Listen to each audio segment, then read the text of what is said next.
there's only one response, and that is, we are wonderfully and fearfully made.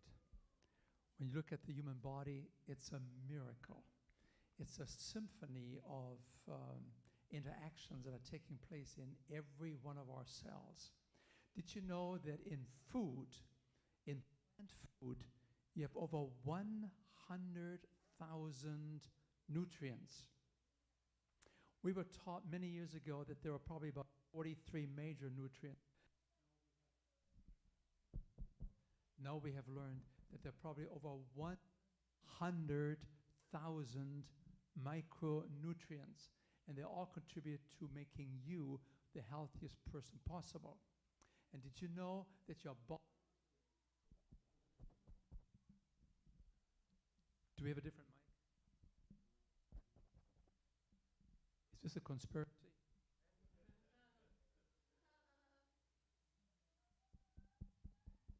Is this all? It's okay. What did I say?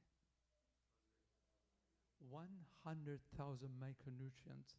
And none of these micronutrients is found in animal products. They're called phytonutrients. Phyto means plant. For 100,000.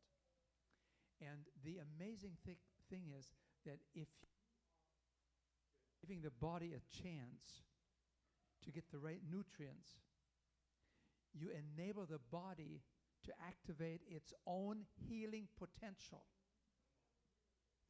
You can do more for yourself in terms of these chronic diseases than any physician, any drug, any surgery when it comes to these chronic diseases, because chronic diseases means they're always going to be with you no matter what doctor you have. No doctor can heal chronic diseases. They cannot heal heart disease. They cannot heal high blood pressure. They cannot heal diabetes. They cannot heal depression. Oh, we can give you some medication for a while to give you a little help there, but it's not going to be a cure for these kind of illnesses. Diabetes, we have no cure for that. But you can give the body a chance to heal itself. And that's why I'm very excited that you're here and that you are going to make a commitment to your own health, because you are the chairman of the board of your health. It's not the doctors. They can give you something to tie you over and make you feel more comfortable. Or when you have an infectious disease, they can help you to take care of that in 10 days with some medication. But these are special infectious diseases. When it comes to chronic diseases, okay. So you want to make sure that you're here every Saturday and every Sunday for the next 6 weeks, because we're building a big cathedral of knowledge. And every time I give a lecture, every time we have someone to do some food demonstration, we're building another room in that cathedral of knowledge. And if you leave one room out, there will be a hole there, and you will not be able to put it together. It's like a, what do you call this? It's like an orchestra, yeah. No, Scrabble. You know, you got to have just the right, they'll have to connect. And so we want you to really make a connection. You have an incredible opportunity here. You can go and take this kind of a program in Miami for 4 weeks in a beautiful place. It's gorgeous. I was the right-hand man of an organization some years back. And you pay $10,000 to $15,000 for 4 weeks. You can pick it up here for less than $100. Because nobody gets any paid. The $100 is just to take care of the, you know, registration and some of the food samples and some lab. Yeah, hey, the lab tests themselves would cost you $240 under normal circumstances. It's free to you, because we have another lab that said, we're so impressed that you folks are doing this as a not-for-profit effort. These things available as a missionary effort, that we want to match your effort, and we give it to you for free too. So we're very, very fortunate. God is in this program. Now, I just want you to all stand up as I read your name. Michelle Andrews, Archie Barker,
First of all, please follow through what I'm going to suggest to you so that we are all learning together here.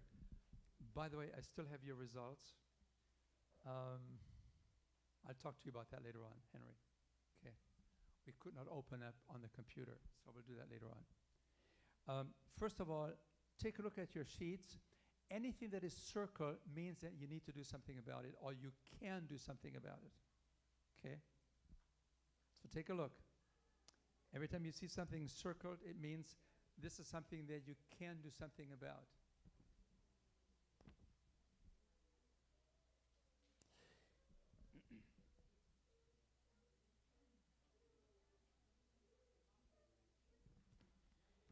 The first thing after looking at the circle is to go to the area below the black line that says for office use only. Are you all there? Yeah. And the first thing you see there is your height and your weight. And underneath it, it says frame, small, medium, large. Most of you had medium size or small, but a few of you had actually large. The larger your bones, the more weight is allowed for you to have to be an ideal weight category, okay? What I found sometimes is that when people find that out and they're overweight, they always say, oh, I have large bones. Well, no, that's why we measure your wrist. And your wrist gives us a pretty good idea whether you have small, medium, or large bones, okay? So that's the first thing. Then next to it, you see ideal weight. And that's always a shocker to some people. These are the data that come out of some of the best studies ever done that tell us what is the ideal weight for people that lives the longest and have the lifespan.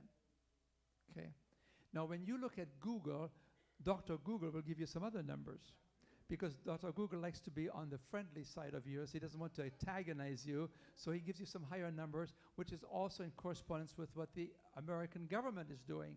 They all have given you higher ranges over time because they don't want to have a whole nation to be depressed over excess weight. Are you with me there? The only one that gives you a true answer is a large metropolitan life insurance company that did these studies in 1959 that found out who lives the longest in terms of the weight that they have.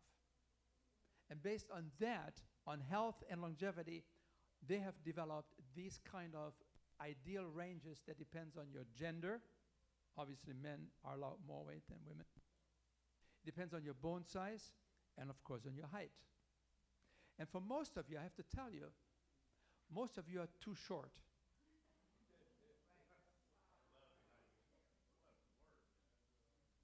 You got it? If we could stretch you, you would be allowed to have more weight. But it's kind of hard to do. So if you find a stretching mechanism, let me know, and I'll make you all very positive. So I give you, we have an ideal weight range that comes from reputable resources, and we give you a range because nobody can tell you exactly what your weight should be. Okay. Just in case you want to know, in general, for men, we figure 5 feet, 100 pounds. And every inch after 5 feet, 6 pounds. So if you're 5 feet is 100 pounds. Okay. So if you're 5'10", what would be the ideal weight for a man? Let me do this again. For 5 feet is how many pounds? 100. For every inch is 6 pounds. You're 5 feet 10 inches. How much should you weigh? 160. You say, oh, that's not enough. If you're large bones, you can add 10%. These are the numbers that give you the longest life and the best health. Okay, that's for men. So 5 feet, 100, every inch, 6 pounds. Ladies, you want to know what yours should be, or you rather not? You don't want to know? Oh, you want more? Yeah.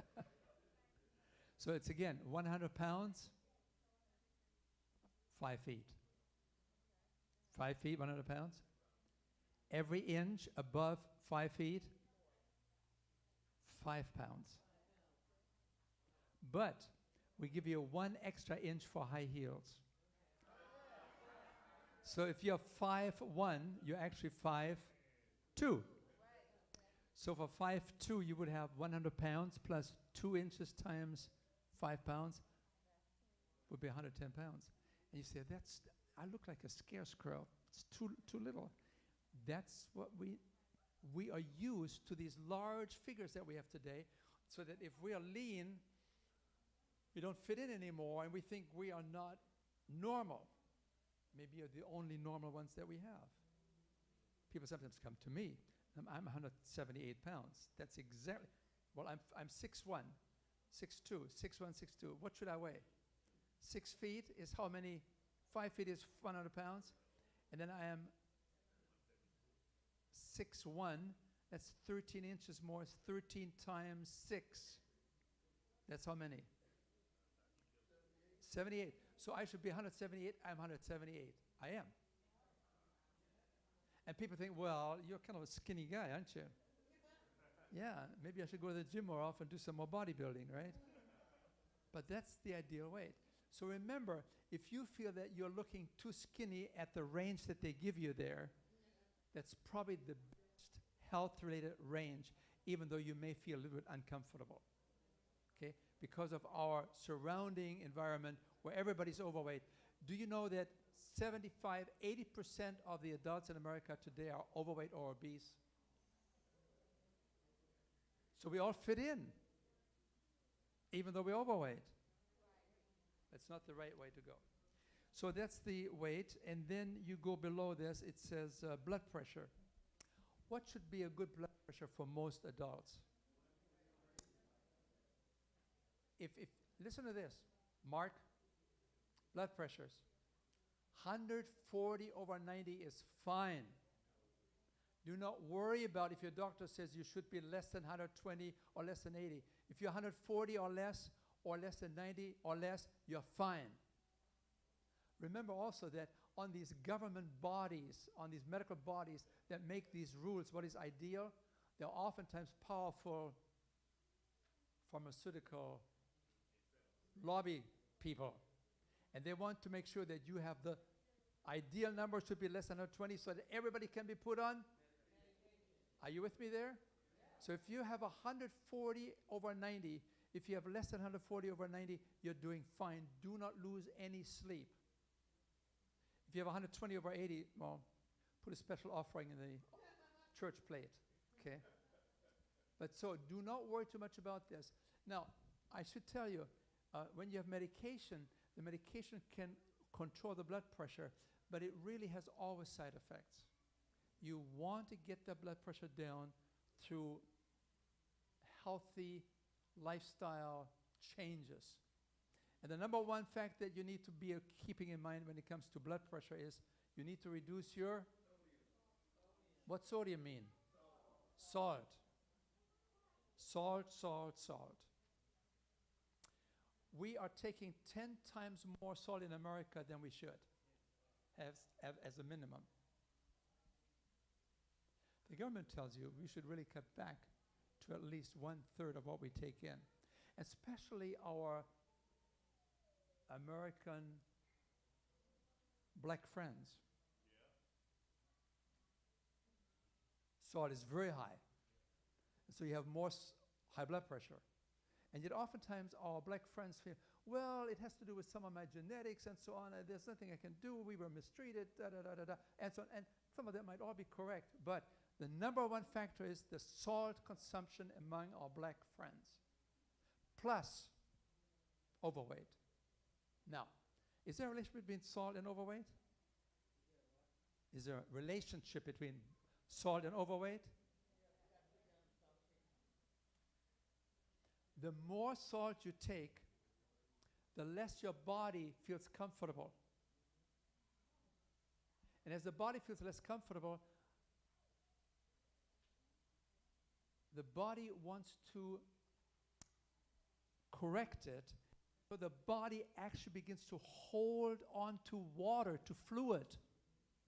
So some people that are taking on a high salt intake, they may have 10, 15 extra, 20 pounds of water in their system just because of the salt which the body retains to dilute the salt in the body. You got that one? That's very powerful. And the more water you hold in your body, now listen to this. How many miles of blood vessels does the body have? We talked about that before. She wasn't here. How many miles of blood vessels are in the human body? 60,000 miles. How many? Miles. Now, most of these blood vessels, take it off. Oh, okay. Didn't mean to embarrass you. Do you see this here? This is the hair, and the capillaries, the small vessels, are much, much smaller than your hair. That's how you 60,000 miles of blood vessels in your system, because only the large ones take up space, but the small ones, I mean. This morning I shaved myself, of course, and I cut myself a little bit, and I just scraped my skin a little bit, and wouldn't you know, it began to bleed. Why? Are there some big vessels there? No. What is underneath? Tiny hair-like capillary vessels. And so you nick a little bit on the surface area, and immediately there are little tiny vessels there, and they begin to bleed. Here's what happens. When you have a lot of water in your system, it puts pressure on these small capillary systems that are everywhere. And so when you have pressure putting on these small capillaries, it compresses these very small diameters, right? I mean, they're so tiny, and it presses them even more. They're very tiny and hair, very, very thin skin. I mean, it's hard to imagine. And it puts pressure on these capillaries, and so when it puts pressure on the capillaries all over your body, your heart has to pump much harder to get the pressure through these capillaries and through the blood vessels that are being compressed because of the high salt diet. Are you with me there? Do you see blood pressure, salt, weight, all interrelated? And so if you have high blood pressure, anything over 140, over 90, or if you're on high blood pressure medication, begin to think in terms of salt restriction.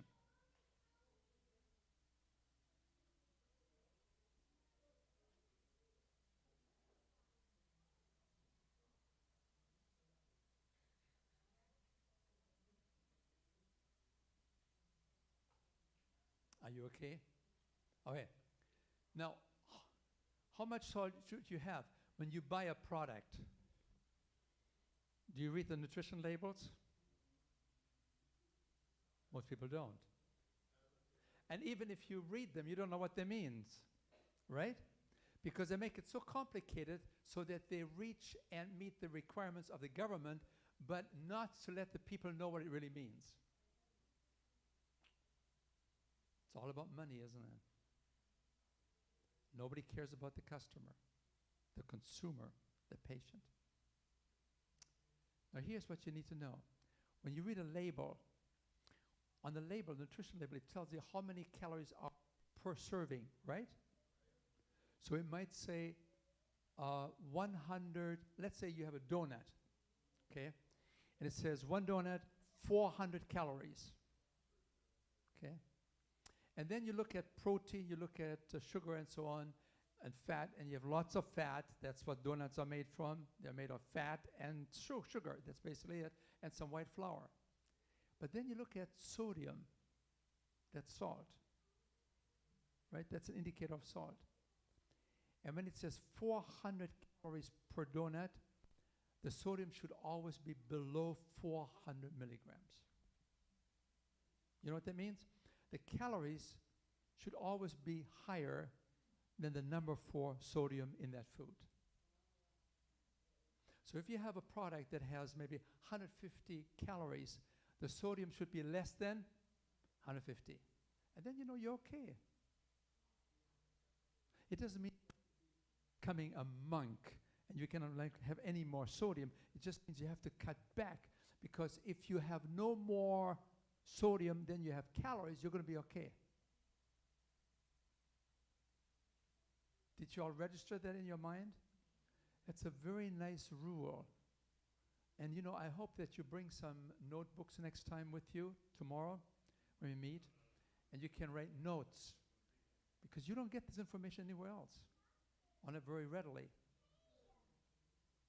Okay? So that is the salt issue.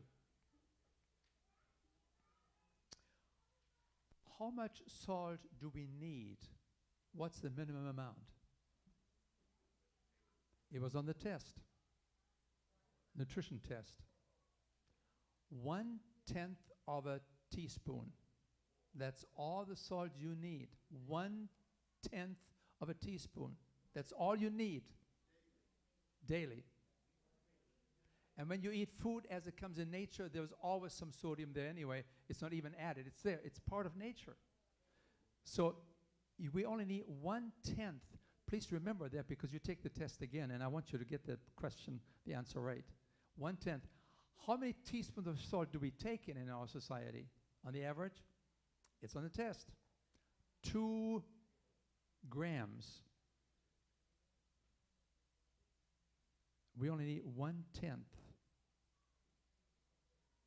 And we take 2 grams, which means we probably take 10 times more than we need. So how many grams of salt do we take in America on the average? 2 grams. How much should we have? At least, we should have at least 1/10 of a one-tenth of a teaspoon, or let's just say 1 gram of salt would be okay. Okay, which isn't really that much. But when you take 2 tablespoons, that's too much. 2 tablespoons, 2 teaspoons of salt is what we take in. 2 teaspoons of salt a day. We only need 1/10 of a teaspoon. Now then you come down to where it says results of blood test. The first one says glucose. What does glucose mean? Sugar, the amount of sugar in the blood, especially when you have a fasting blood sugar, right? That's why we have you come here early in the morning, fasting blood sugar. We want it below 100. So write this down. Blood sugar should be ideally below 100. If it's over 125, you are diabetic. So if I ask you, what determines and defines diabetes? What's the blood sugar number? Anything over? What's the diabetic? Definition is? Blood sugar over 125. Blood sugar over? Blood sugar over? Blood sugar over? Are you getting it, folks? If you have a blood sugar of 125, you usually are a diabetic.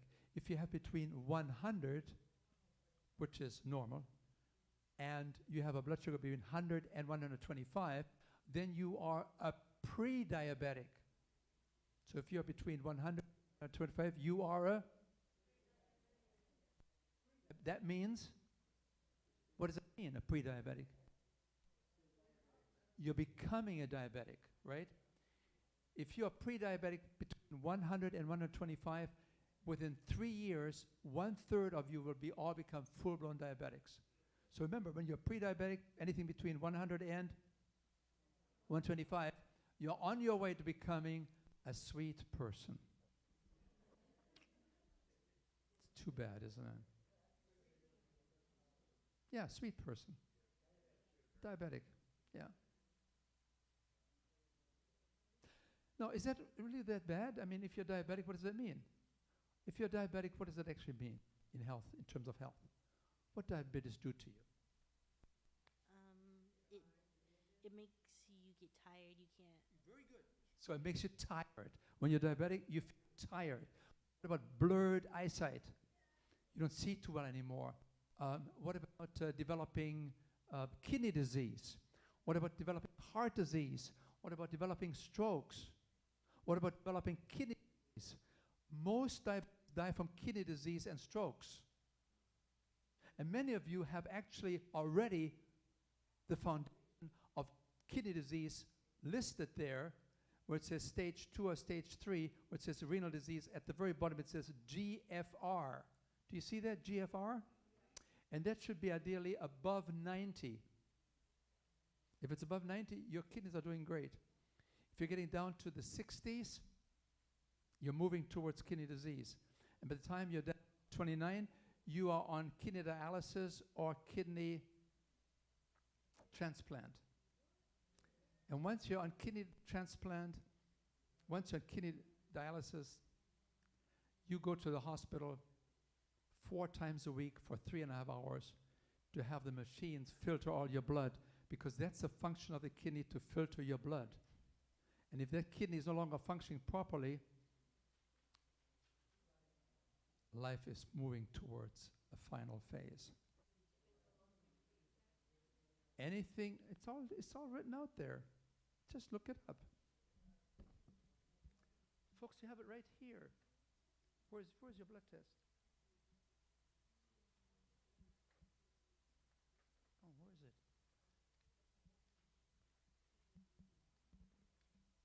Do you have this one here? Folks, it's all there. I mean, we did everything for you to make it so easy. Take a look at it. You have it? No, take a look. No, open it up. Open it up.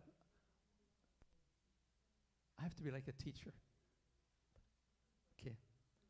I want my children to get this. Come on, open it up. Do you have the sheet? Yeah. Okay, so you look at the top there. It says glucose. You see it? Way up there. Right there. Glucose. And then you go to this one here where it says GFR. That's your kidney function. GFR. Kidney function? GFR. And do you see the numbers there? It says eGFR above or 90 is perfect. It's normal. Do you all have it? Then you go to see between 60 and 89. What does that say? Stage? Stage 2. That means your kidney function is becoming compromised. It's nothing to worry about yet, but you should really wake up.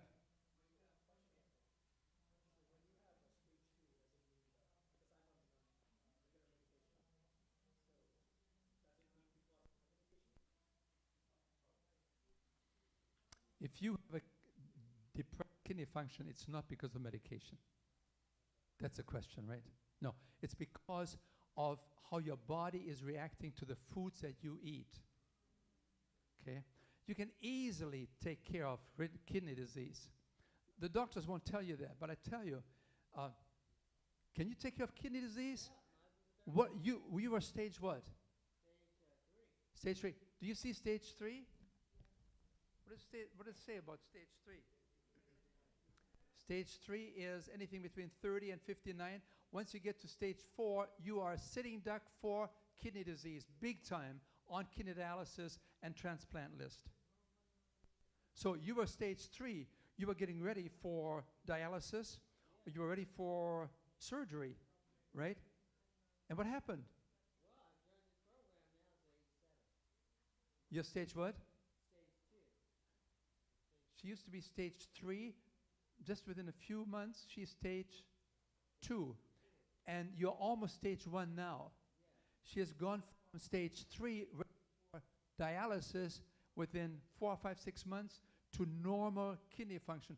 Folks, do you see the body's ability? I mentioned to you that you are the chairman of the board. You can do more for yourself than any doctor when it comes to these chronic diseases. And I just want you to begin to realize that you have the power to do something.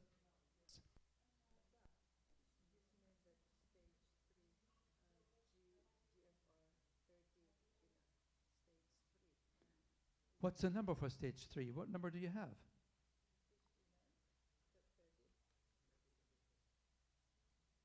It says it right there.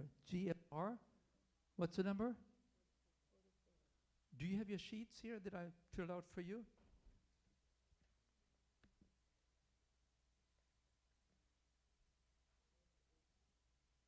guess I didn't put it down. Oh, yeah. It's not there. No. But it's here. It's 44. Well, what does it say here? What stage is it? And at what stage do we go and have to have kidney dialysis and kidney surgery? At what stage do you get that? At stage 4. So you're almost one stage down to 29 and you're in trouble, for sure.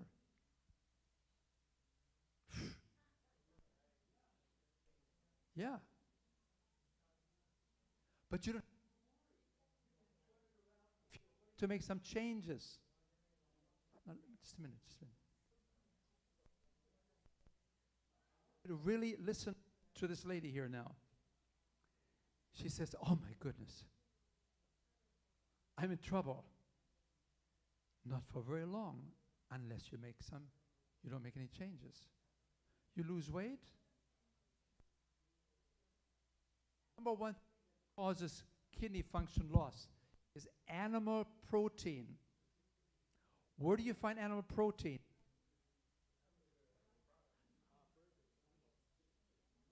Meats, sausages, eggs, cheese. How about fish? I shouldn't talk to Filipinos about fish, should I? Chickens. These are all the proteins that are putting the pressure on the kidney. And the kidneys are like a big sieve. It tries to filter out all these kind of things. And the kidneys become overwhelmed with all the animal protein. And after 30, 40 years, it gives up. And then you go from stage 2 to stage 4, and then you have to have new kidneys. Unless you do what this lady is doing here, right? You used to weigh how much? 413 pounds. How much do you weigh now? No, it's 300. So she lost 100 pounds, and she has gone from stage 3, moving to 4, to stage 2, almost 1 now. Do you begin to understand the power that you have? I mean, how can I impress you more to do something about it? Do it. Otherwise, you are in the hospital 3 times, 4 times a week for 3 hours on a kidney machine.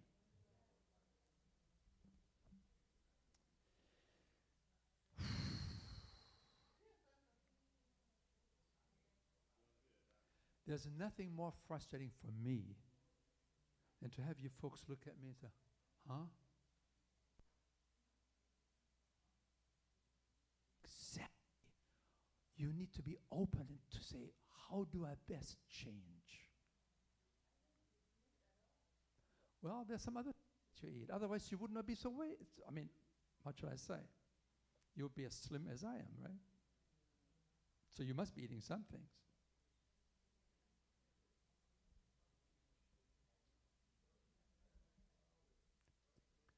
We are all the results of our lifestyle. You come to me and say, I'm large, but I do all the right things. No.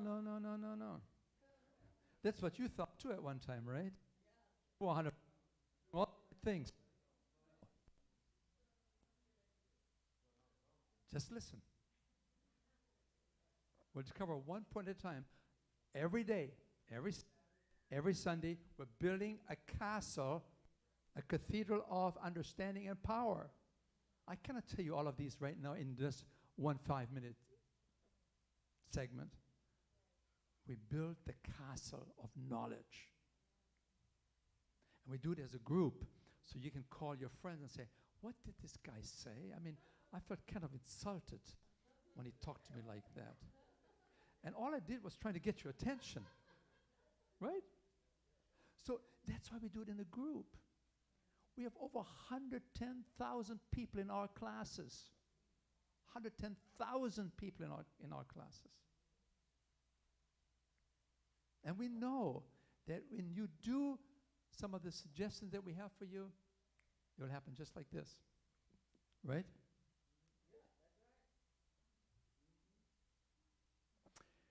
She has been a great example. She changed her diet. She's converting her doctors now at the big medical center in Los Angeles. She's giving them lessons on how to eat. She has a personal trainer.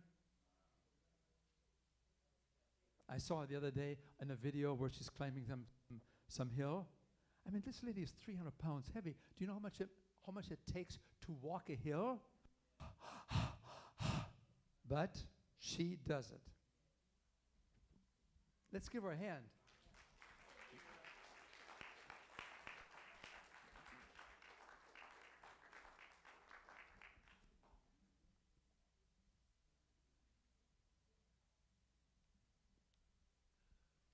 So we talked about diabetes, and we talked about the repercussions of diabetes.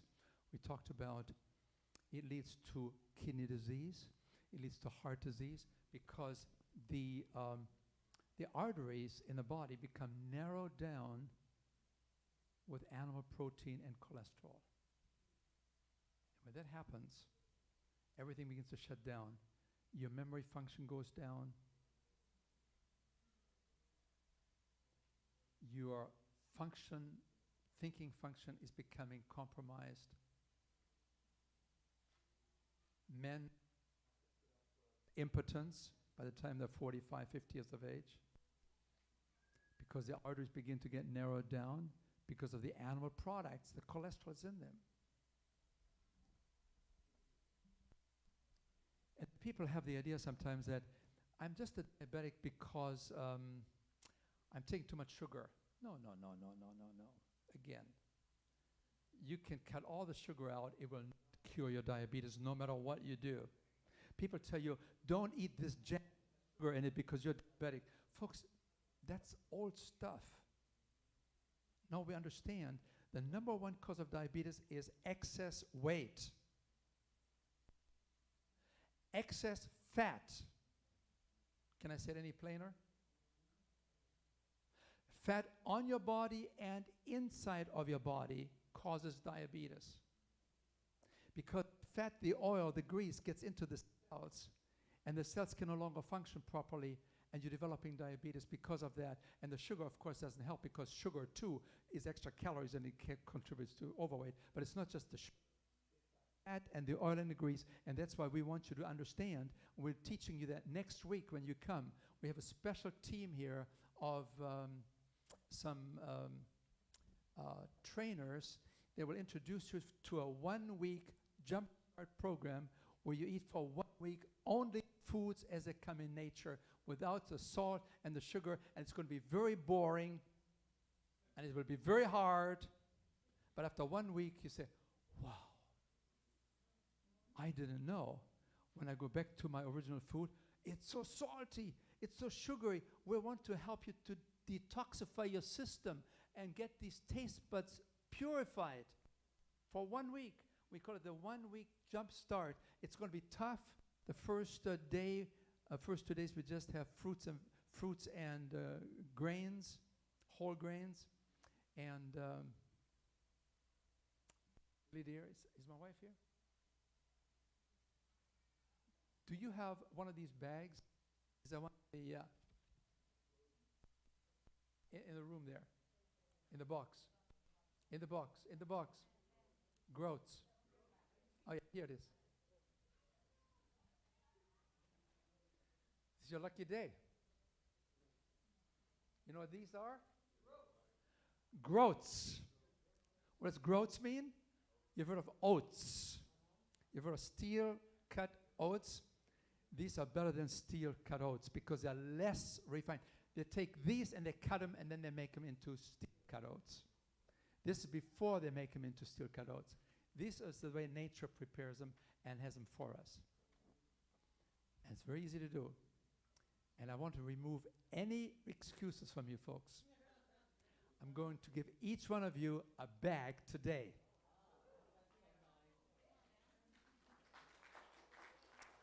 I went to one of the big markets and I said, I need 50 pounds. And they said, 50 pounds? How many kids do you have? How large is your tribe? Well, I said, it's for a special group of people. You take just, how many of you have crock pots? Slow cookers? Slow cookers? Slow cookers? you need to invest in a slow cooker. If you are a family of 1 or 2, get a small crock pot, small cooker, slow cooker, small one. And all you do is you put 1 cup of groats and 3 cups of water, and you turn it on at night, and in the morning it's done, and you're ready for breakfast. Got it? I was shocked to see how many people or how few people are actually eating breakfast in this group here. Breakfast should be the foundation of our day. Because if you have no foundation in the morning, at 9, 10 o'clock, you can look for your donuts and your pretzels and your soft drinks and your coffee and so on, and you're on the wrong track. You have this in the morning, you're safe till 12 o'clock or 12:30 because you're full. This is fiber. This is nutrition. This is phytonutrients. This is moving towards those 100,000 phytonutrients that we talked about.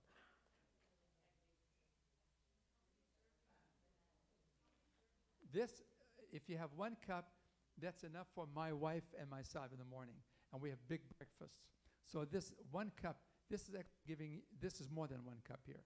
1 cup gives you enough for a husband and wife, for 2 people, easily.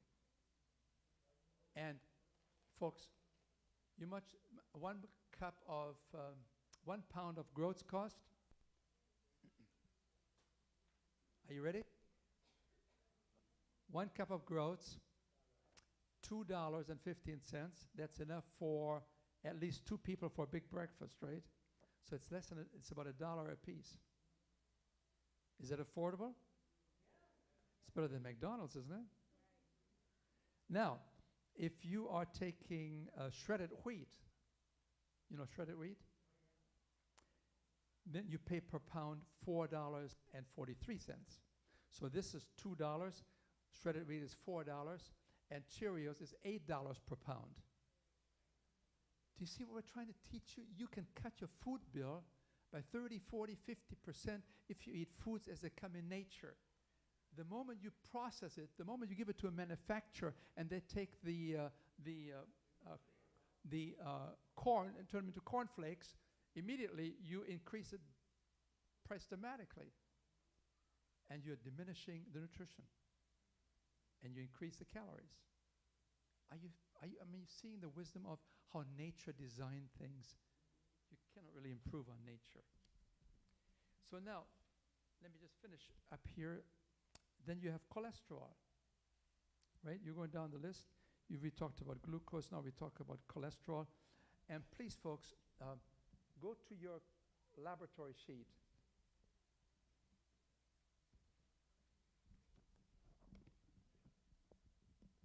Go to your laboratory sheet. This one here. Do you see down the lower 1/3 where it says a lipid evaluation? That means fat evaluations, triglycerides, and cholesterol. You see cholesterol listed there, total cholesterol? Do you see it? What's total cholesterol? What's your, you don't have to give the number. You see it? You have it? You don't have to give the number. It's confidential. Do you have the number? No, you see where it says cholesterol? Yeah. Now you go to the right-hand side.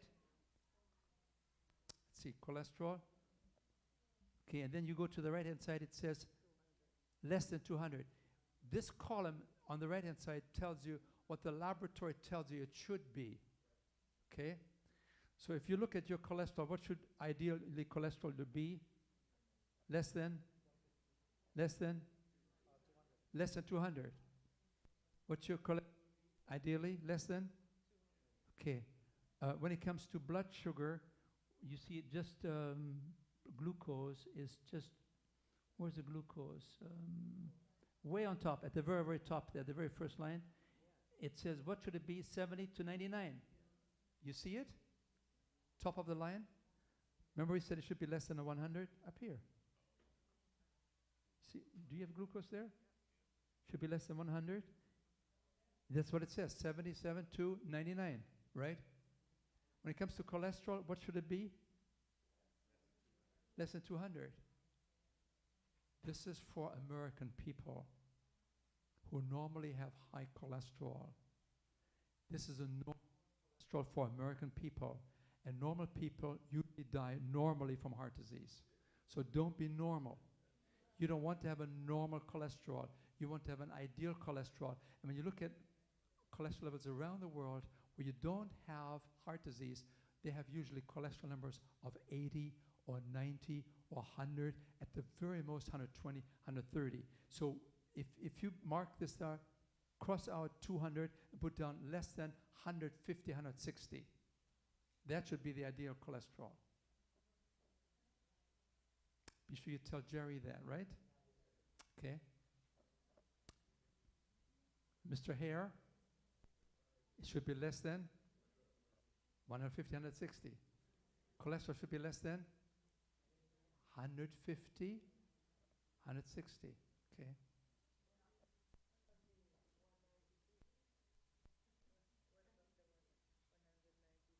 Oh, that's your cholesterol that you have in your blood. When we take your blood, we measure the cholesterol inside the blood, it's that number. But it should really be 160 or 150. Yeah. Yeah, okay. I'll come to it in a minute. So, are we all clear? Our cholesterol ideally should be less than 150 to have good, clean arteries. Right?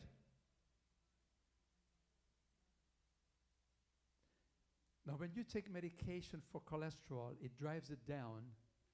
It drives it down fairly well in about a week or 2 weeks. With a diet, it takes about 2 to 3 weeks. It drives it down pretty much the same way. But when it is driven down by diet, it works and protects the heart.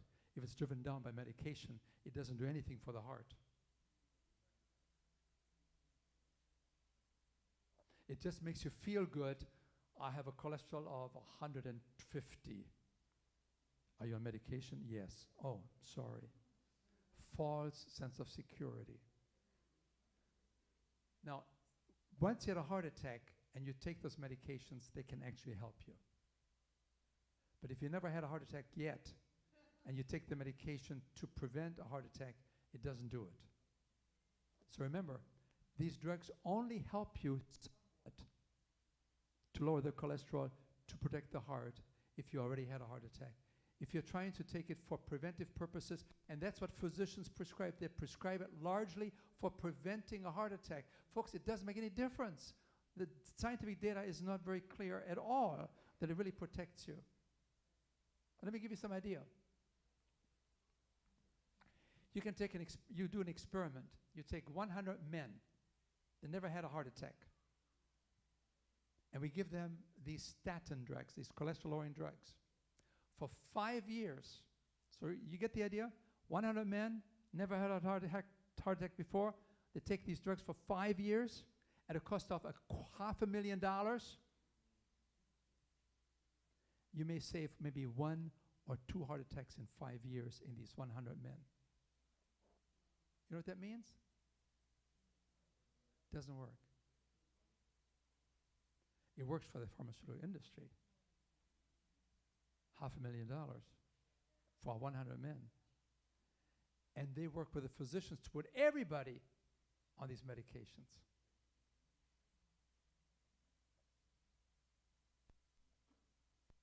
You are the chairman of the board. You are the one in charge of your health. Your doctor can help you, but you have to take responsibility for yourself.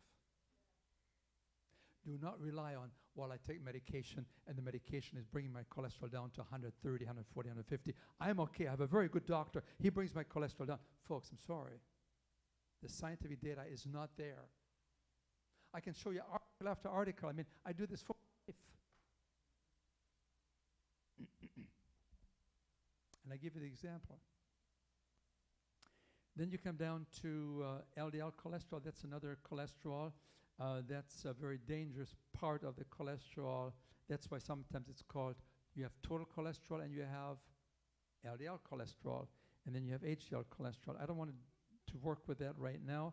Then you see down there you have a number called for triglycerides. Triglycerides are blood fats, and they should be below 150. Even if they go to 200, it's not too bad. But when they get to 1,000, then you're in trouble. Okay, so these are triglycerides. They can also predict heart disease. And that's pretty much it. And then, please take a look. You go to the middle section there where we talk about diet, right? You see the middle section? The box there, right? Go back to page here. You're with me now? You have the box? Yeah. It looks like that.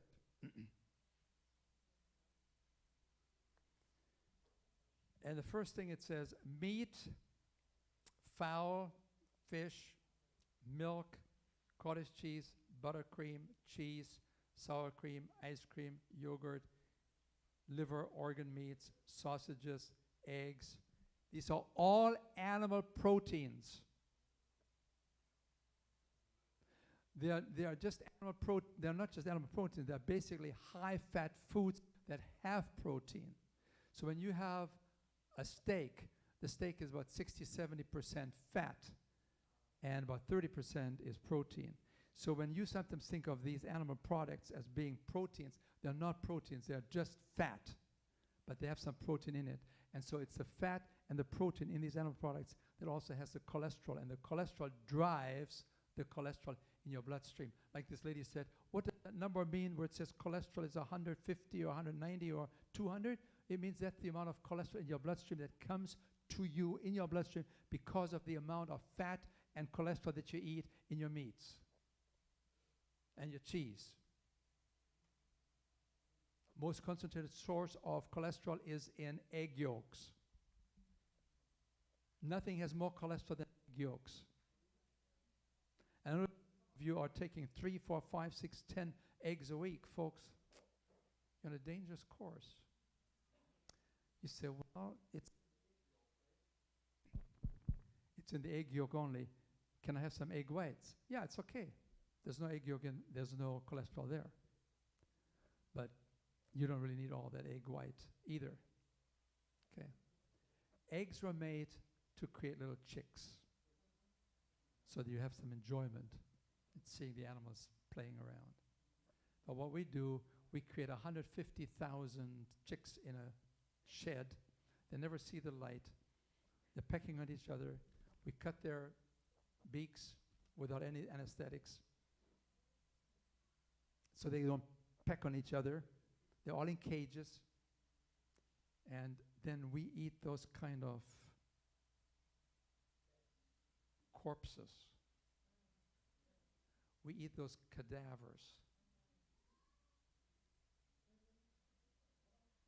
Do you see why students at Harvard University, they're all against eating animal products? They're not really worried about their health. When they're 18, 20 years of age, they don't worry about heart disease. But they're concerned about animal rights. You should not treat animals this way. When you see how they handle cows, they're just breeding machines. And after 5 years, they're exhausted and they go into hamburgers. Cows are supposed to live 20 years. What do? We kill 1 million animals every hour in this country here for this. Seems to be a little bit strange to me.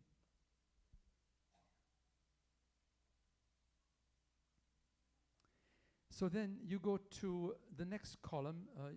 On the bottom there you see fried foods and salty snacks. Well, that gives me a pretty good idea. When you have marked salty snacks 3 or 5 a week. By the way, most of you have listed this per day. This is per week. The numbers that you should have is per week. I know that you didn't understand it when I see how much water do you drink and you put down 5 a week. It should be 56 a week. Are you with me? This is per week. Don't you see? box, it says, way up there on the dot line, it says weekly. Do you see this? There. There. What do you eat per week? See, per week? And then you put all these things down that you eat per week. You have done the right thing. But most people didn't. Okay?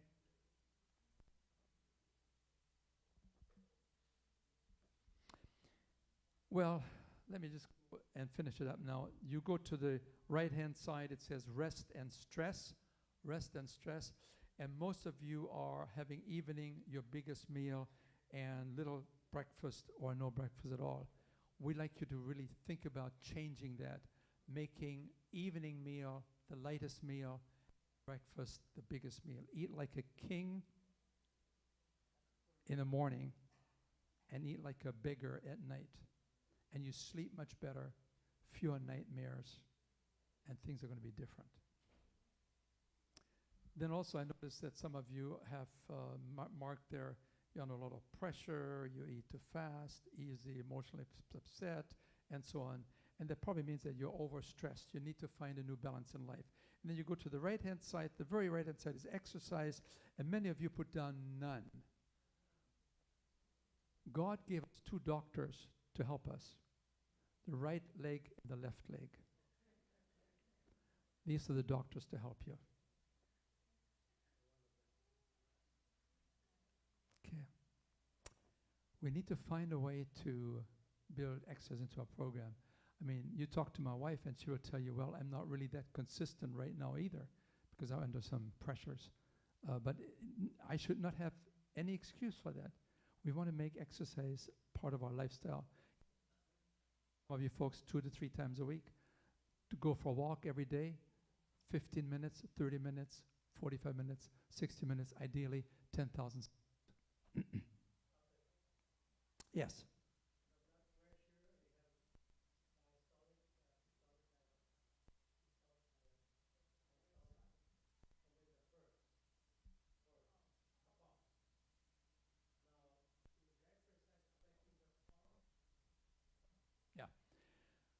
Do you all see where it says for office use only? And we talked about height and ideal weight and blood pressure. And then there says pulse. What does pulse mean? Your heart rate. Yeah. What should your heart rate be? That's the question.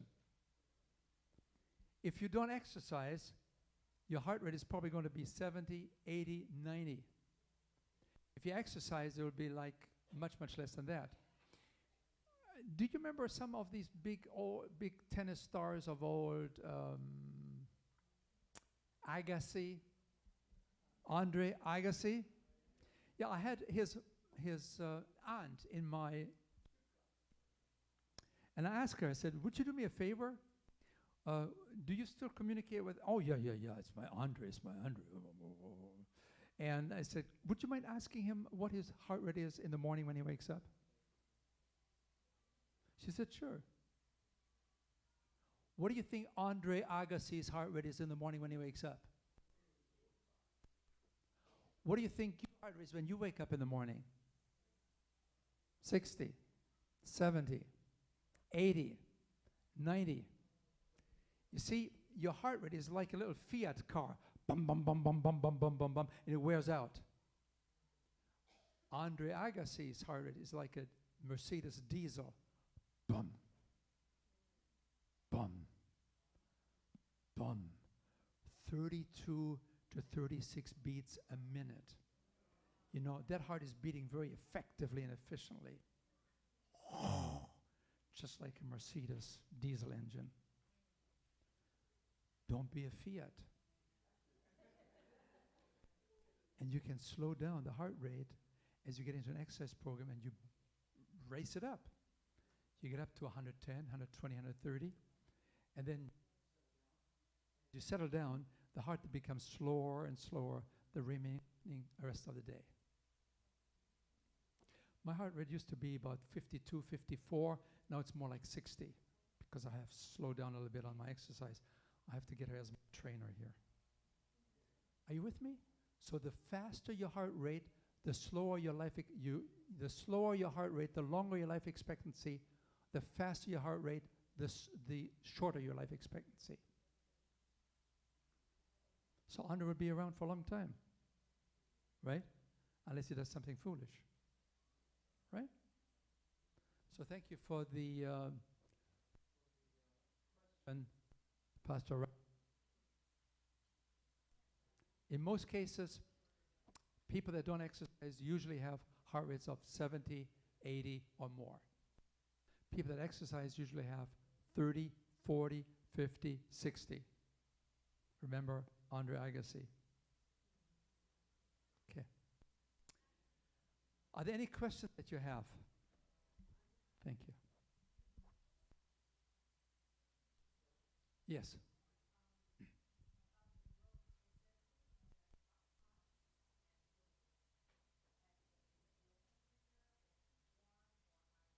Oh, I made it very simple. I bought a crockpot that only has one temperature, so I don't have to worry about it. So I don't know what the answer is. Experiment. Okay? They sometimes have two temperatures, right? Yeah. Low should be okay? Okay. Okay, yes.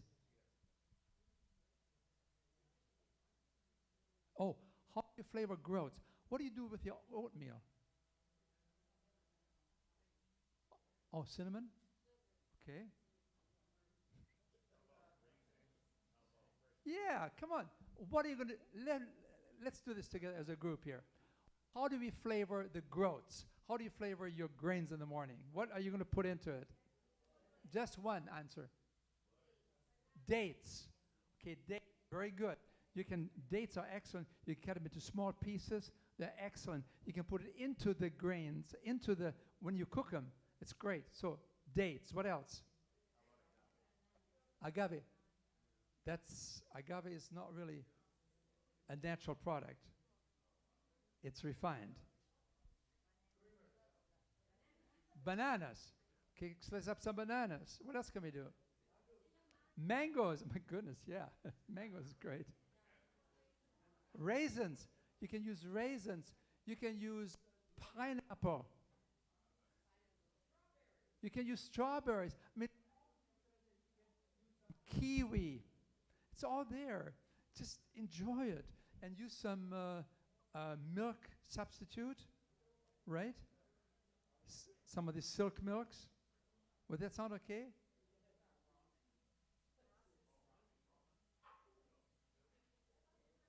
The fruits will take care of it. Yeah. Yeah. Anything else? Pumpkin seeds. Oh,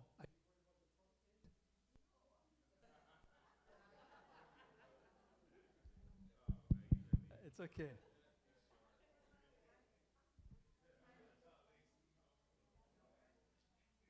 You don't need honey if you have fruits. You don't take fruits? Or you cannot eat fruits? Why don't you eat some other fruits?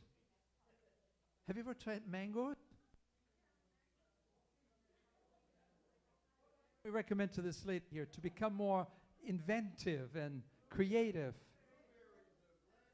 Blueberries, raspberries. It's time to up and discover the wonders of God's nature. It's all there. Vanilla, yes, fine. Yeah. We'll talk about that some other time, okay? Yes. Stevia? We'll talk about that some other time. Stevia is not really a natural. Well,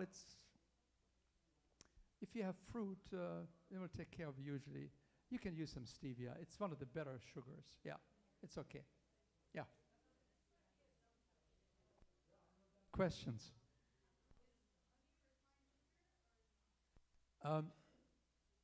Well, how can I answer that? Bible says, take a little honey. You get the qualification? Little honey is fine, but keep it small. It still is an artificial source of sugar. Okay? So use it in small amounts. Folks, let's not become too technical. We're trying to give a lecture here in a couple of minutes. All right. How are we doing? I mean, I was going to be done here by 3:30.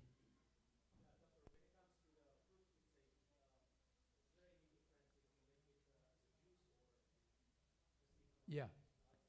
Okay. Are you all listening here? Can we make our fruits into juice? Fruits should be eaten, not drunk.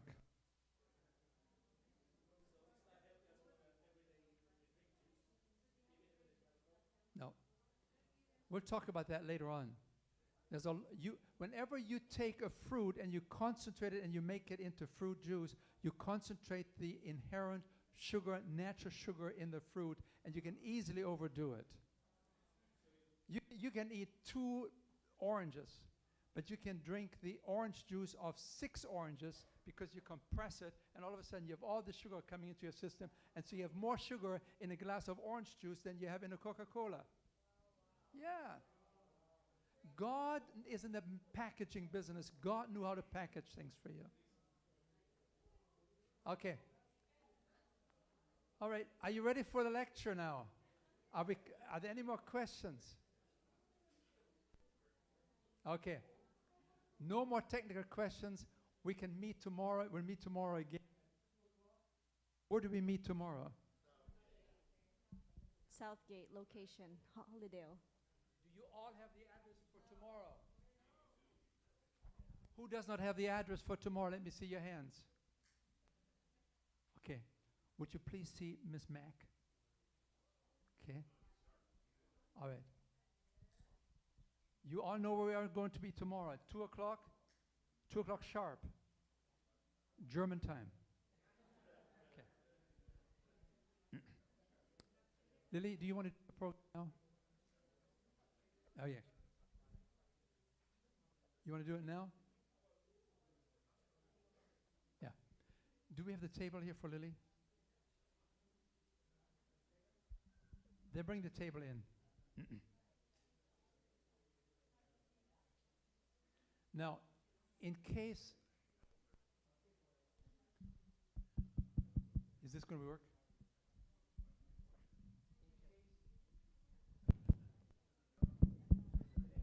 Okay. In case you have not met my wife,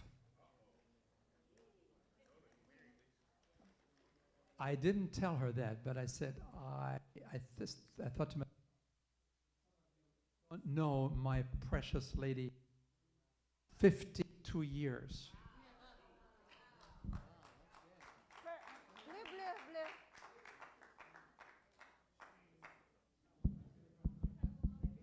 No, these were 52 excellent years for me.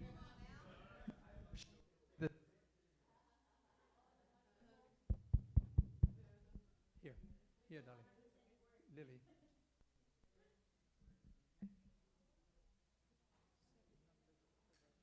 It's already done. Just press it. Just press it down here. Press it down. No. Yeah.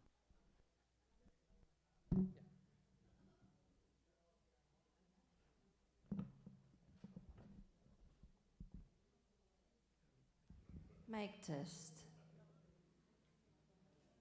It's not on. It's not working. Thank you.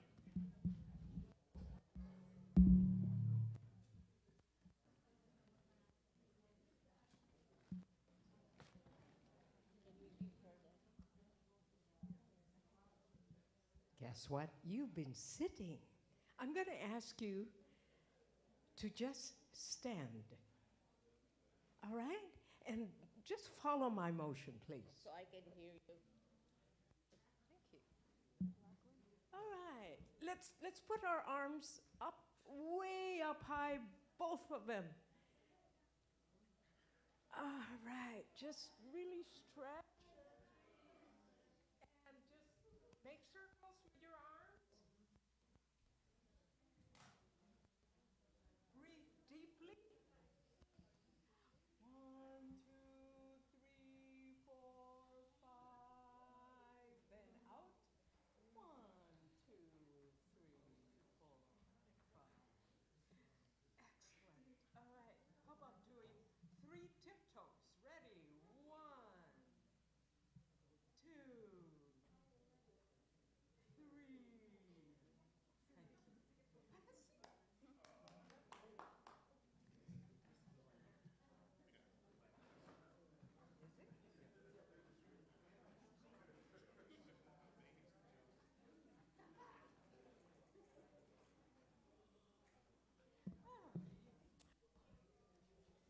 Do you all know my name?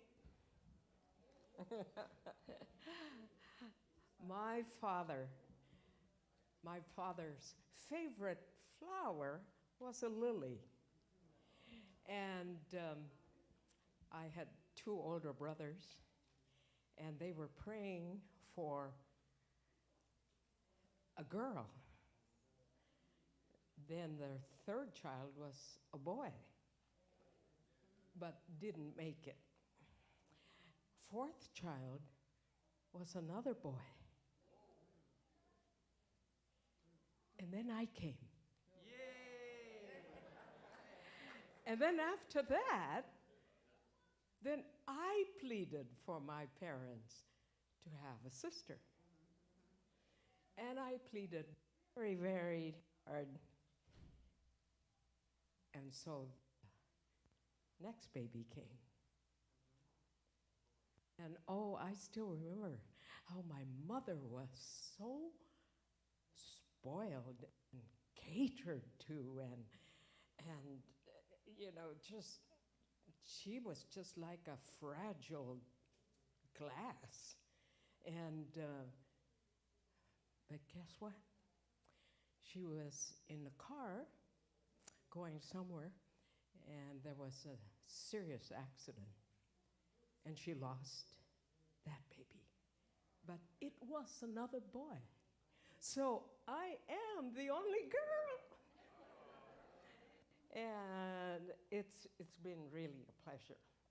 Well, first of all, I wish to clarify one thing. I'm speaking to you not as a dietitian, certainly not as a nutritionist per se, professionally, or a chef. I am just the little Diehl, wife of the big Diehl. And it is truly my pleasure to come back here to a very, very warm church. Most of you know us, and we also know a lot of you by first name. So it's almost like a family as well. And so my husband asked me, can you say a few words and bring our friends and our extended guests here into our home for a little bit? And so personally, I'm going to share a few things with you for sure. Can you all see something here? Home is, can you read it? Home is where your story begins. Isn't that true? And more specifically, where in your home does your best story go? Don't say bedroom. No, I'm kidding you. It is where? The kitchen is the heart of the home. And that's where I'm going to focus my few minutes with you. Love begins in the kitchen. For us, my husband and I, truly, love begins in the kitchen. How's that, you're wondering?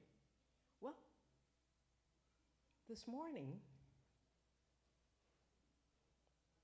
I had breakfast in bed. My husband is an early riser.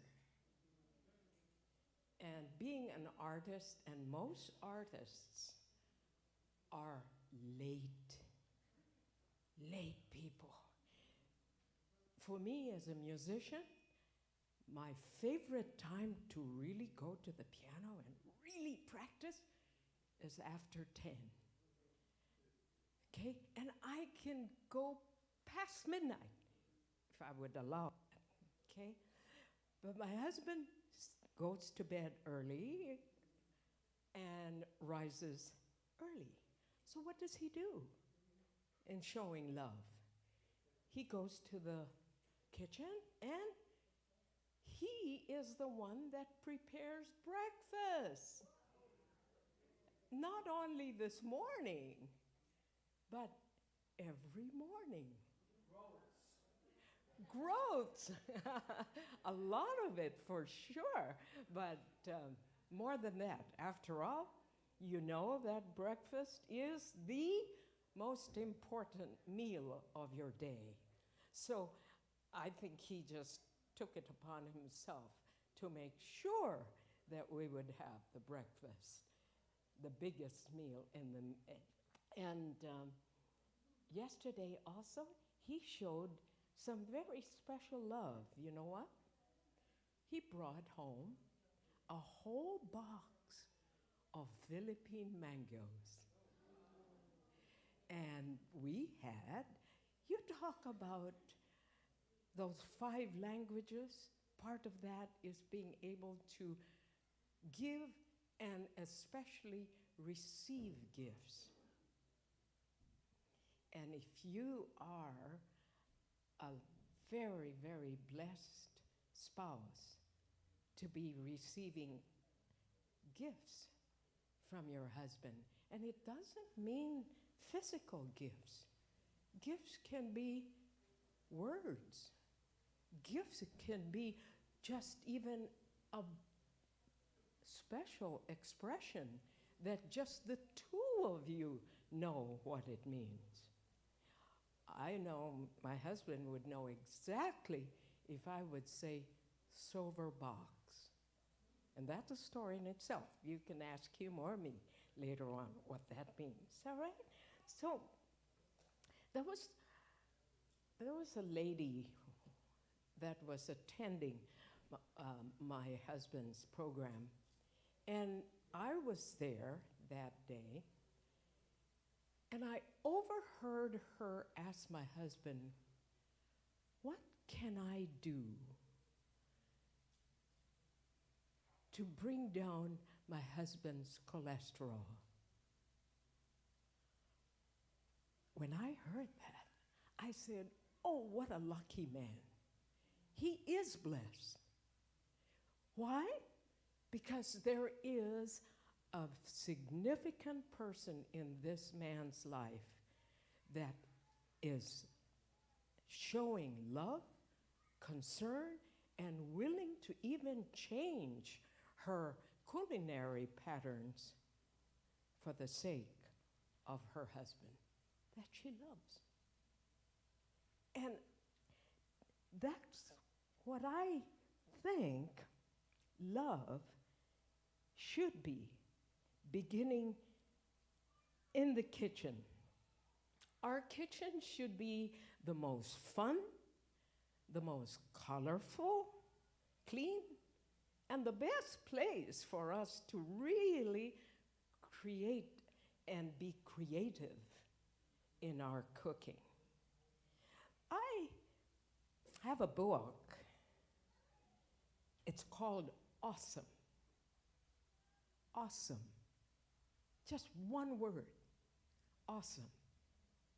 Let's spell that word together, shall we? Ready? AWESOME.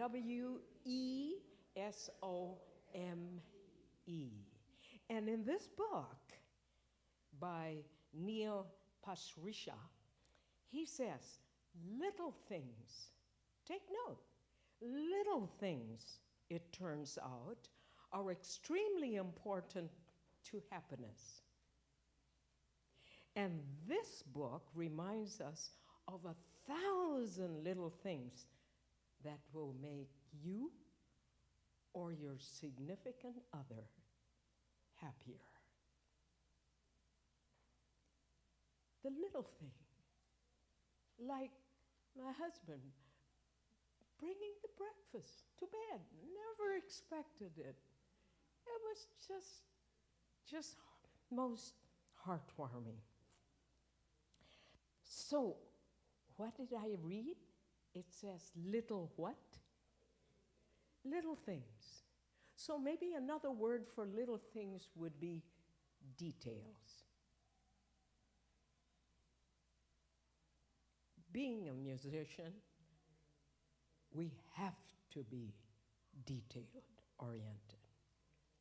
Being a nurse, being a physician, being an engineer, being anybody that treasures your profession and your career, you have to be detailed. You have to be careful and conscious of the little things that make a difference. So, if I would turn this, success is in the details. And let me just share with you, and one of our recent anniversaries, my husband and I decided, let's not go out and eat. Let's just do something really personal, special, and quite unique. You'd never guess what we mutually agreed to do. We decided to go to the pottery shop. Okay? And Jana, can you bring your 4 friends over? All right? And we went to the pottery shop, which we have never done before, and we decided to choose a bowl and do some special painting on. And that was a whole day effect. So why don't the 2 of you start here, okay? And you have somebody else also there. Wonderful.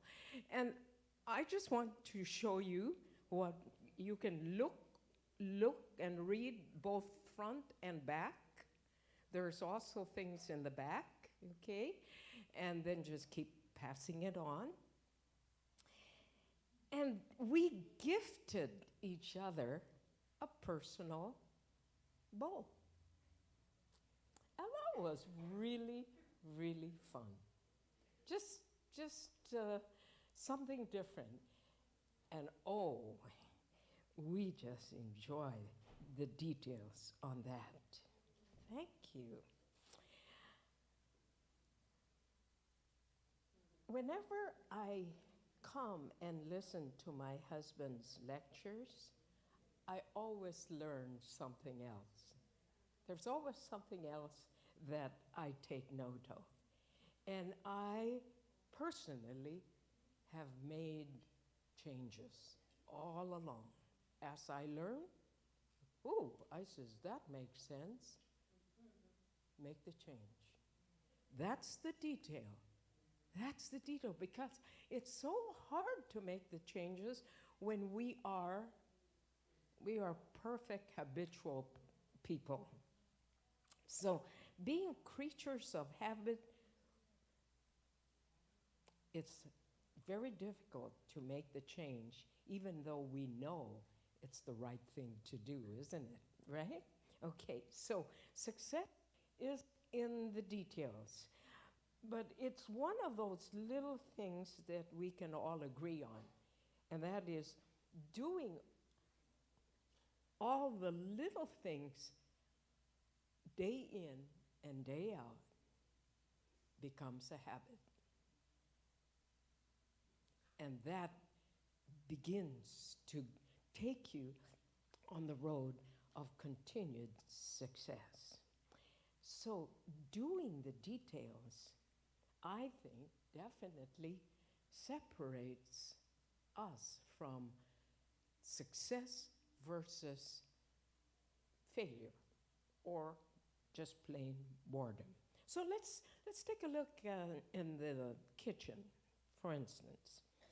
Well, you know, you can, besides using the big appliances that you have in the kitchen, such as what? Rice cooker. What else? Oh, okay. Air fryer. Good. I'm glad that you said air fryer. That's great. And a big crock pot. Maybe you have a you have a large bread maker, right? Um, naturally, you have the larger pans where you can do some things. But, or how about your Vitamix? Maybe even waffle irons and so forth, okay?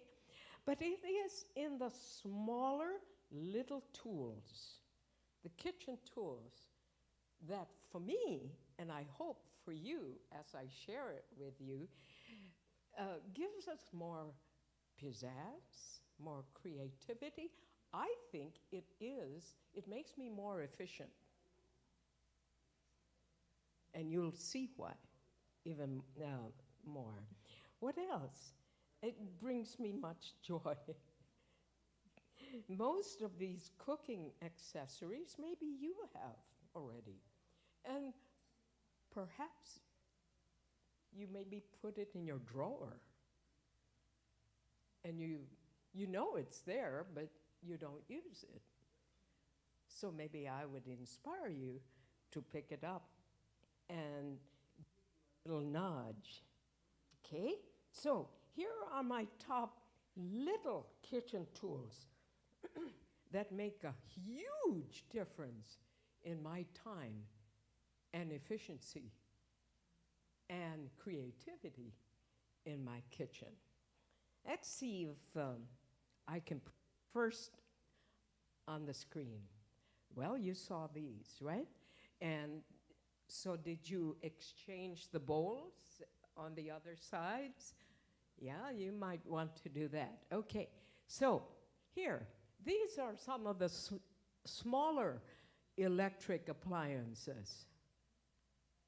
Okay, the Magic Bullet. Now it's called NutriBullet, right? Oh, I love that, even though we have a Vitamix. A larger crock pot. Okay, submersion blender. I have it here. This is such a time saver. You know what to do with this, right? So you don't need to use the big blender and take the time to put your hot stew into the big blender and then put it back on your, and so forth, right? You just put this together.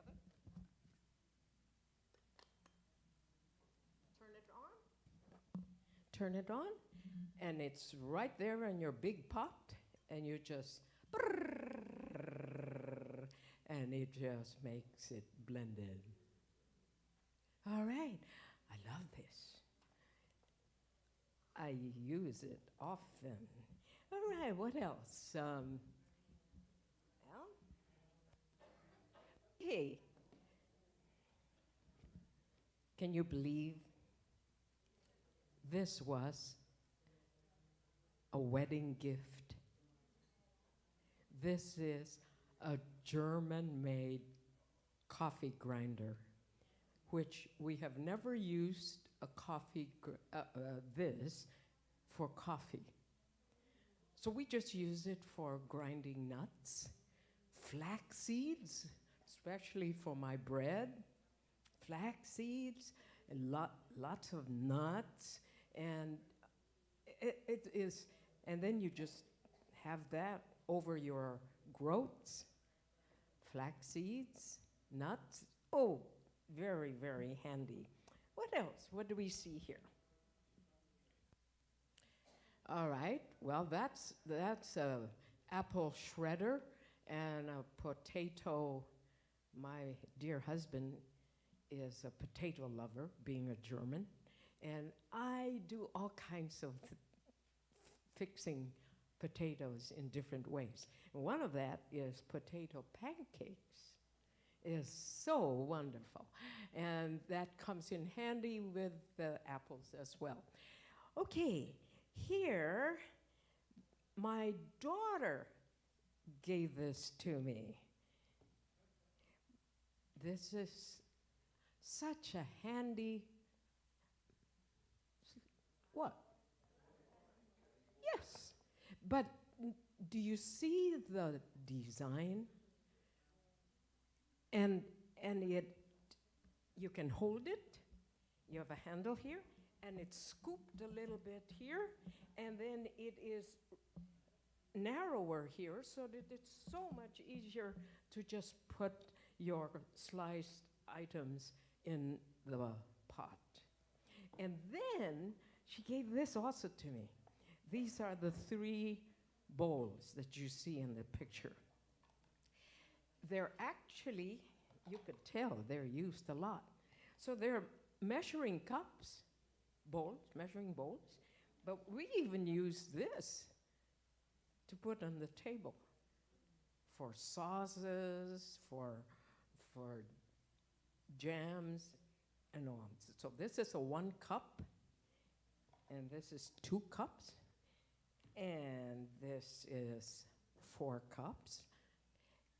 And the brand of it is called Pourfect, P-O-U-R, Fect. It does not drip. The fact that it has these inner sides that closes in, and then it has this little shelf here that you could see, and what a wonderful handle it is. And it just is so easy. This is on my counter all the time. It does not go in the drawer. All right, what else do we have here? Okay. All right, well, you still see this chopper, and I guess I'll take it. Do you know what this is? Okay, it's an avocado wedger. So you would just cut the avocado in half, just take the seed off, and just comb through the avocado, and it all comes out in wedges. Okay, this is it, and they're all available, big time. Oh, let me show you this. I think it's there too. Yeah. This is a lemon juicer. So you would cut the lemon,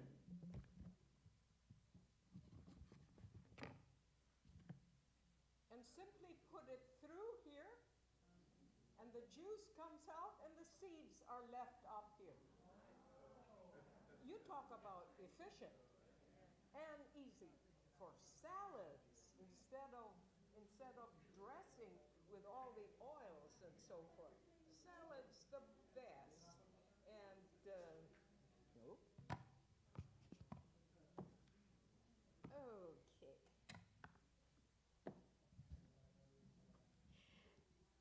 I don't know if you've seen this. It's not on your camera, but if you're, this just attaches. Okay, can you see? This just attaches to your frying pan.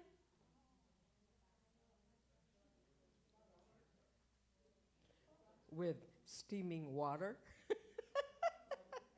and no oil. And instead of finding where to place your spoons and ladle, it's right there.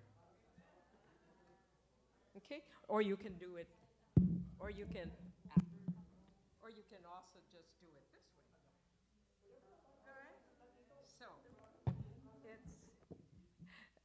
are you okay? All right. Okay. You might find this rather interesting. We went up to the mountains up in Lake Arrowhead during the German Oberammergau there, and I found this.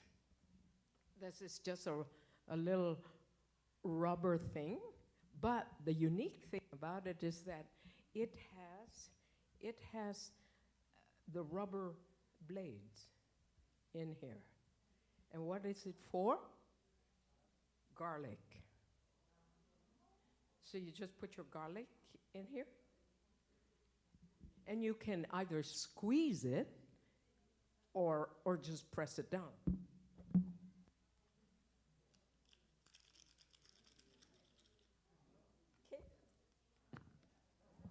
takes out the peeling, and it's ready to go. Okay, and it came with a little brush, so you can just brush it off as well. Okay, all right. And I don't know if you've seen this. Have you? I'm sure, because I do it. Let's say you open a can of stewed tomatoes or olives, but you don't eat the whole thing, right? And then what do? You spend time to either cover it with saran, or you pour it out and put it in another plastic container. See how time-consuming all of that is, all right? Here, I have several of these. And this is the handle. It's a rubber thing, and I have bigger and smaller depending on the cans or bottles that you have. And all you have to do is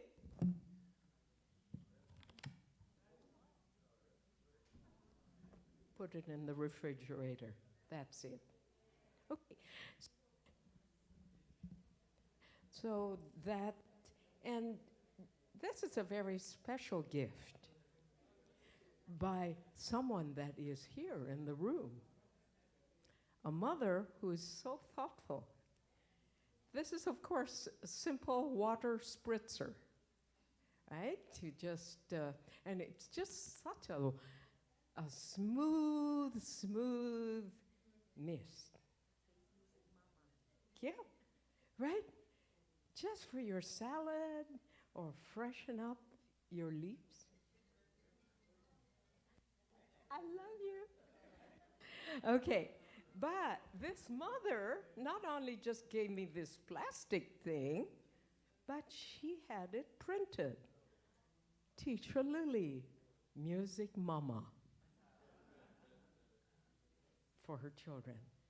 That's what I call giving and receiving gifts and love in very special ways, and just little things, but it means so much. So you see all those, and this is my favorite. Have you seen a scissor with 5 blades? 5 blades. This is the herb scissors. Okay? So I brought some parsley from our garden here. And you can just see.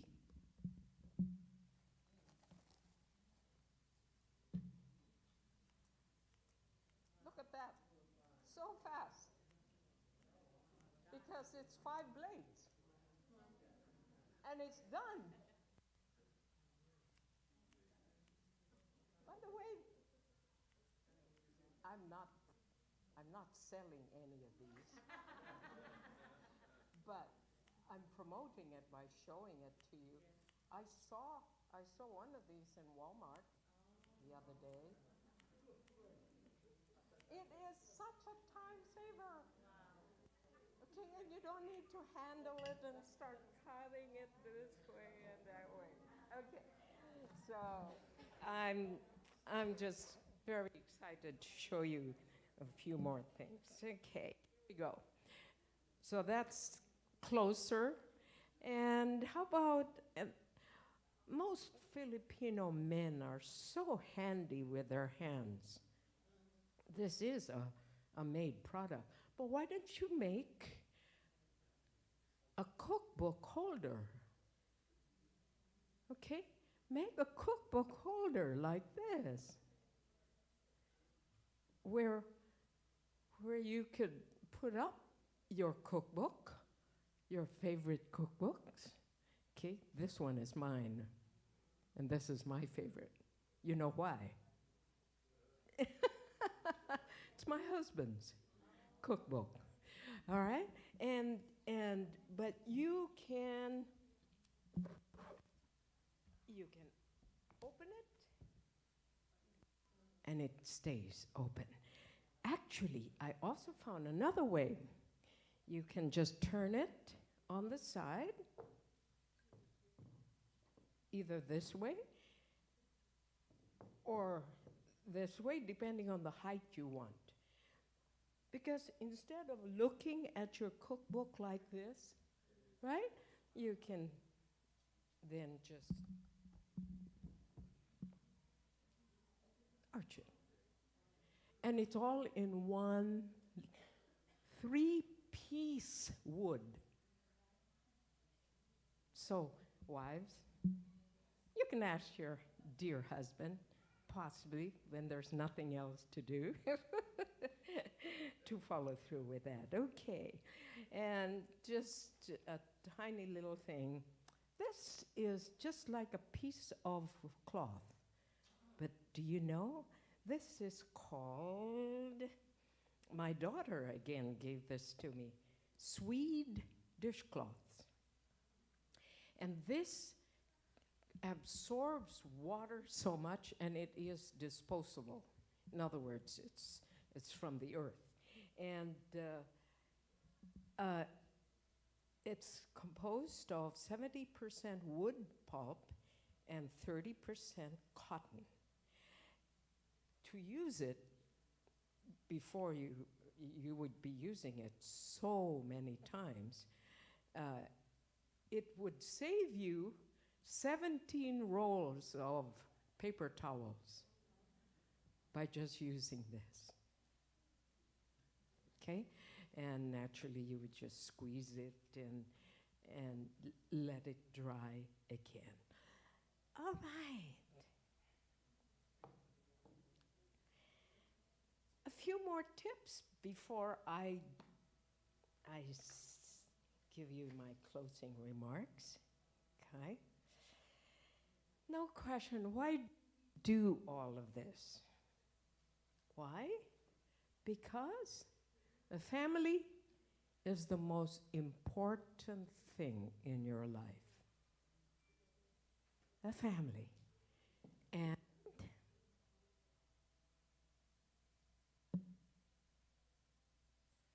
the love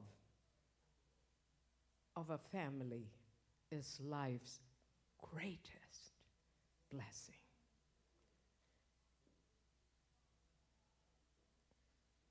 So before I do my closing thoughts, let me tell you just a few other things. If you put banana peel, take out your banana peel from the banana itself, and you have indoor plants, it's the best shining, leaf shine thing to use for your indoor plants, especially when they're quite large. Oh, it's perfect to use banana peel. Another one is you have breads, right? Like you got Ezekiel 49 breads, right? Okay, and just put a stick of celery in the bag with your bread, and you will not have it to mold much longer. It'll take a long time. I don't know what's in the celery that somehow, absorbs whatever moisture is in the bread that it just doesn't mold. Okay. Okay.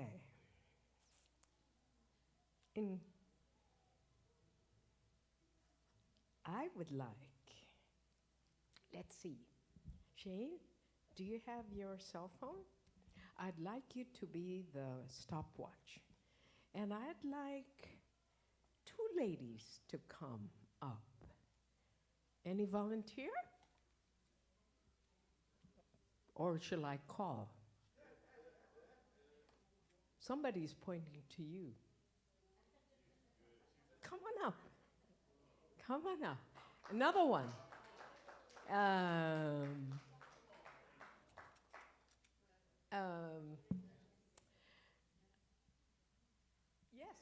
Yes, yes. Okay.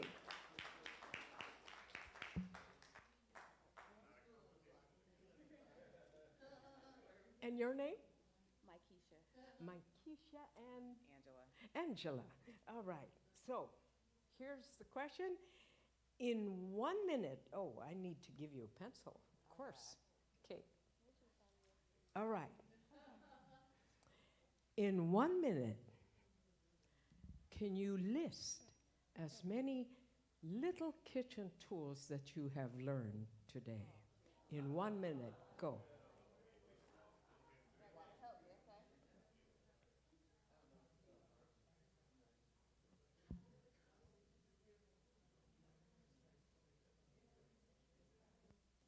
We have to know the exact name.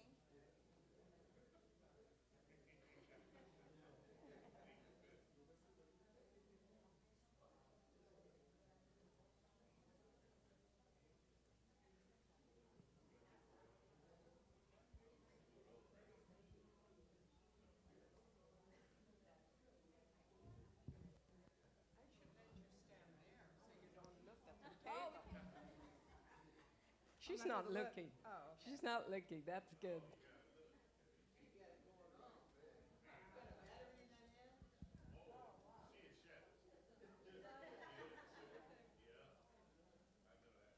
Ten?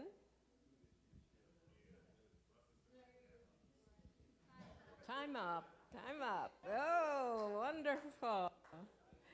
Good job.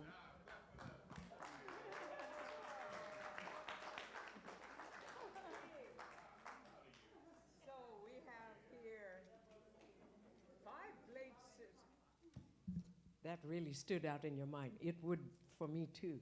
5 blade scissors, bowls, the measuring cups, garlic peel, magic bullet, blender, and crock pot. Good, 6 of them. Good for you. All right. Excellent, Angela. Garlic tube, spritzer,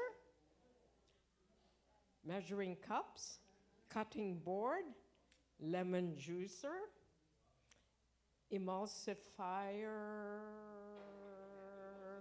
Oh, is that the blender? Yeah, this one. Okay.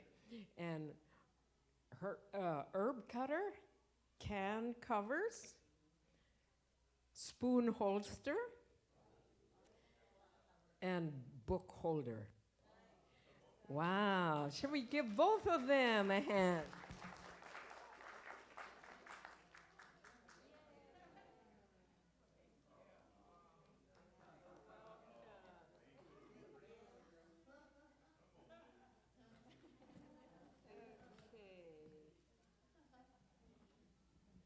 So in closing,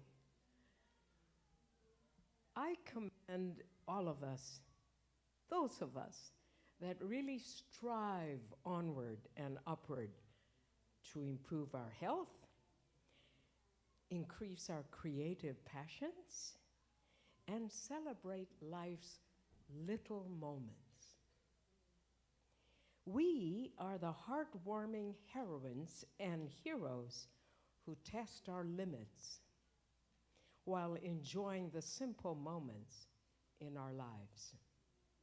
We face head-on the challenges of dynamic, healthy living that starts in our kitchen. We all can claim this promise in the Bible. I can do all things through Christ who strengtheneth me. So remember, the love of the family is life's greatest blessing, and that love begins in the kitchen for sure. So I went backwards here, and God bless you. It was a pleasure spending some time.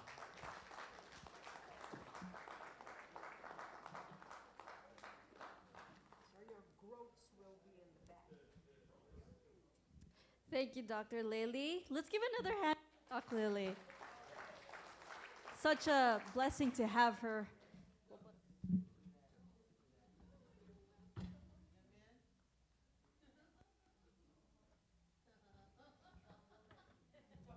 So you can have time to pick her brain more later afterwards if you would like. So we're going to wrap it up now. The time is, we're looking at 4:15. Now comes the lecture by Dr. Diehl. Get ready.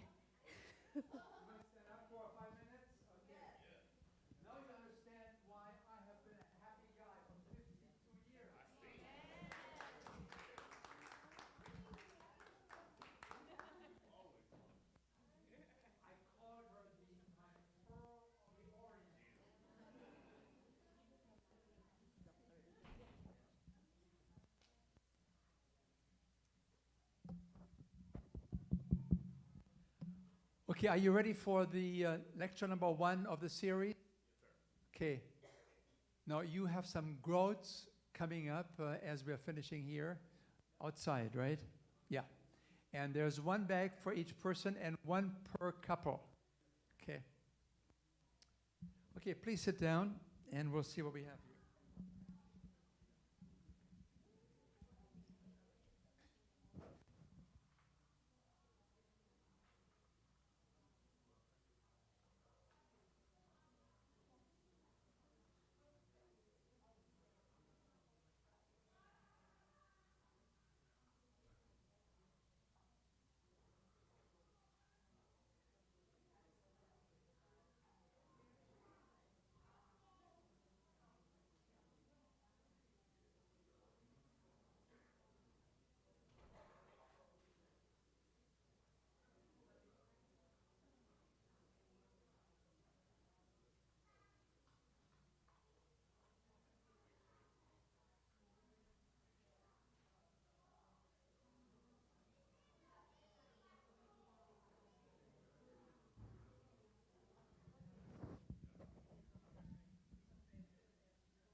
Oh.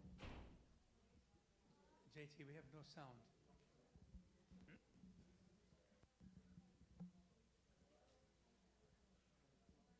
Yeah.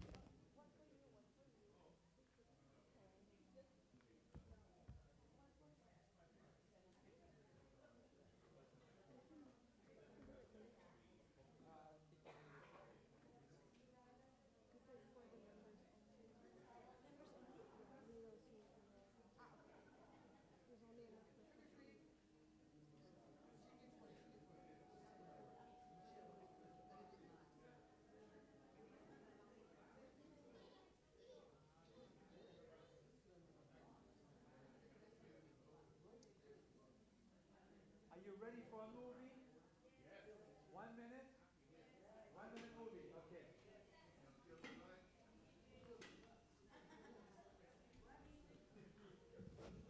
So if you're getting your groats, it's one bag per family.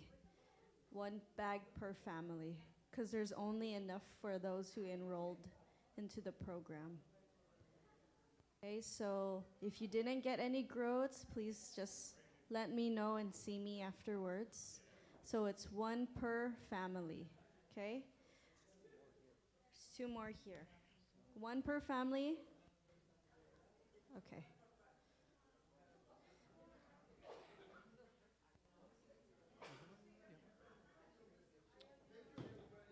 Do you have? No, no, no, no, no. That's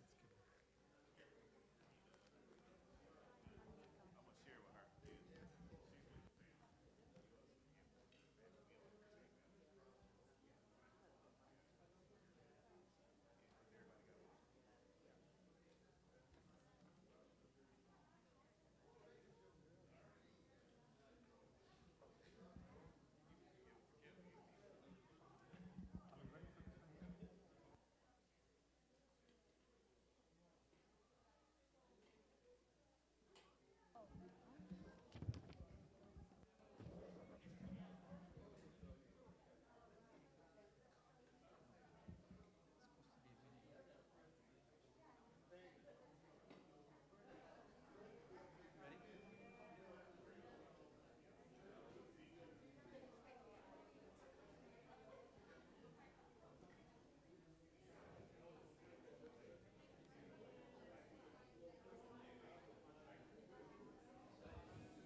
disease.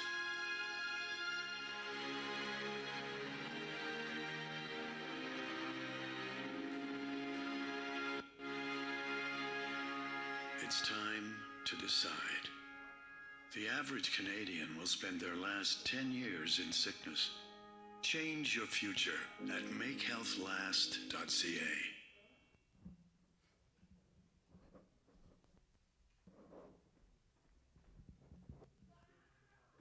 Background noise.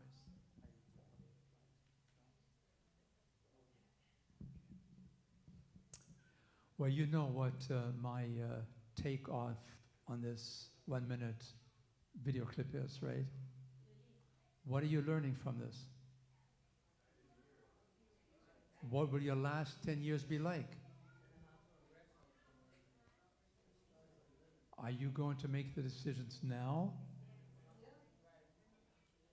Well, you also know, last time when I showed you this film, I said to you, what I'm taking from this is, don't be a Canadian. Because the last 10 years, Canadians spend in nursing homes, spend in poor state of health. And I'm trying to use this to help you understand the difference between lifespan and health span. What's the difference? Yeah.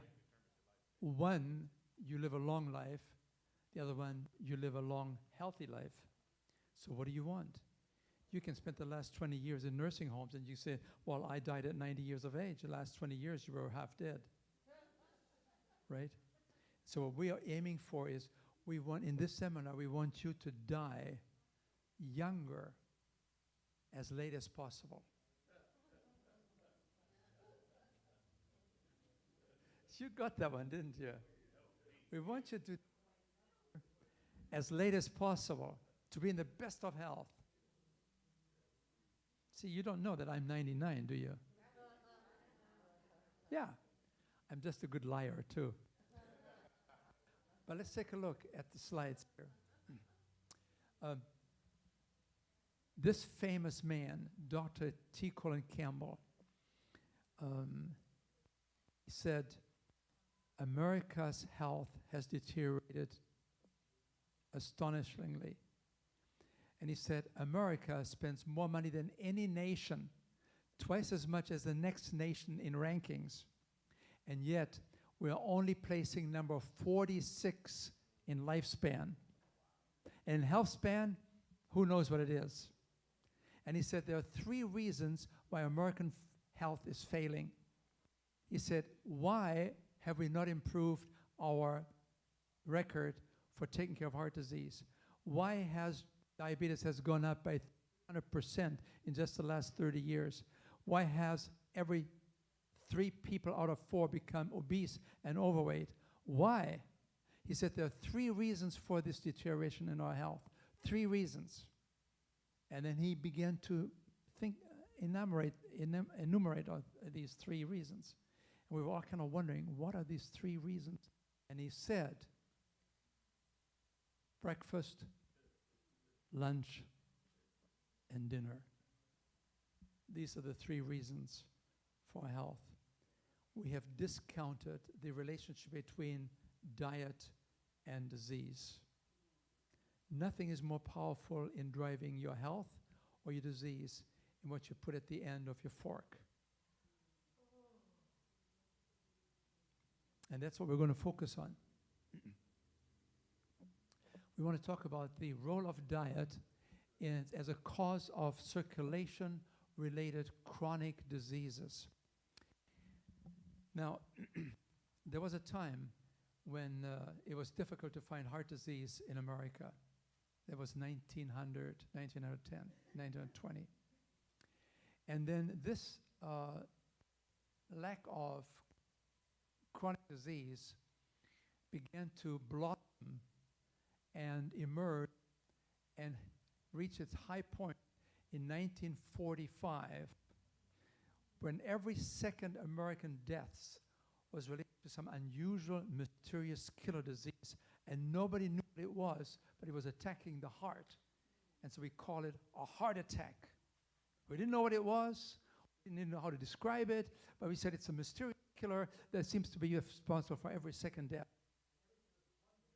What it was. And then a man began to look for the cause, and began studies, and then all of a sudden he had a visitor coming from Italy. This physician told him, he said, "We don't have this mysterious killer disease in Italy." He said, "What? It takes every second in our society. Why don't you have it in Italy?" He said, "We don't have it." And then he had visitors coming from Japan. "We don't have it." And then they had visitors from China. "We don't have it." I said, "How could it be? How come it is responsible for every second death in America, and you cannot find this disease in some countries? There must be something wrong. What is it?" So they began this study. They traveled all around the world, and then they began the 7-country study, which became one of the most celebrated study in the annals of science. It involved billions, well, I don't know if billions, but millions of dollars in those days. It was sponsored by the Net Institutes of, and they began to establish research projects in 7 countries, and most of these countries didn't have the disease. Some of them had some. The countries that had the most was America and Finland. And they began to look at Finland, and said, "How could this be?" The young physician that studied the epidemic of this disease, and he said, "I think we have a pretty good idea. It must be the Finnish diet." Because people there in Finland who had the women of the area were totally freaking out, because they said at 40, 45 years, we are widows because husbands die. At 45, 50 years of age, they're gone. And yet most of them are in the logging business. And in those days, they didn't have power saws, so they have to do it all by hand. Very physically active. It cannot be exercise or the lack of it. It must be something else. And then some of the doctors said, "Oh, it's very obvious. We're living so close to the Russian border. It's a stress from the Russian bear." It's stress. And then the studies came out of Germany, where the Nazis had created the worst situation ever done in the world, where they had these concentration camps and gas chambers. And they found out that people, these Jewish people, with the worst of any human stress possible, those Jewish people that somehow survived as the Americans came in and opened up these gates, if they survived, and then were found to be run over by a car in an accident, and then they did the autopsy and they looked at the coronary arteries and the arteries to the brain and so on, and they found that these Jewish survivors had the cleanest arteries, while the people in Germany and the people in Finland narrowed arteries. And they said, "How could this be? I mean, these Jewish people had the worst stress in the world, and yet they could not find this mysterious killer." In Finland, we thought it was a Russian bear. It was a stress. Stress does not kill people. Stress causes you to change. And when you diet, and then something happens. Do you know why people eat? Do they eat just because of habit? Do they eat because it's time to eat? Do they eat because they're hungry? Could be, right? But most of people eat excessively because of emotions, happiness, disappointment. The Lakers lost. Let's drink to that. The Lakers won. Let's drink to that. Stress, emotions. And so stress causes us to change our diet. And that is perhaps the most important mechanism by which stress contributes to premature death and aging. So here's the study that came out in 1920. This came out in a medical textbook, and it said you can expect one heart attack, this mysterious killer. You can expect one heart attack a year in an average hospital in an average-sized town. How many heart attacks a year? One heart attack a year per to a hospital. 1 year. Today, it's 3,000 heart attacks a day in America. What happened?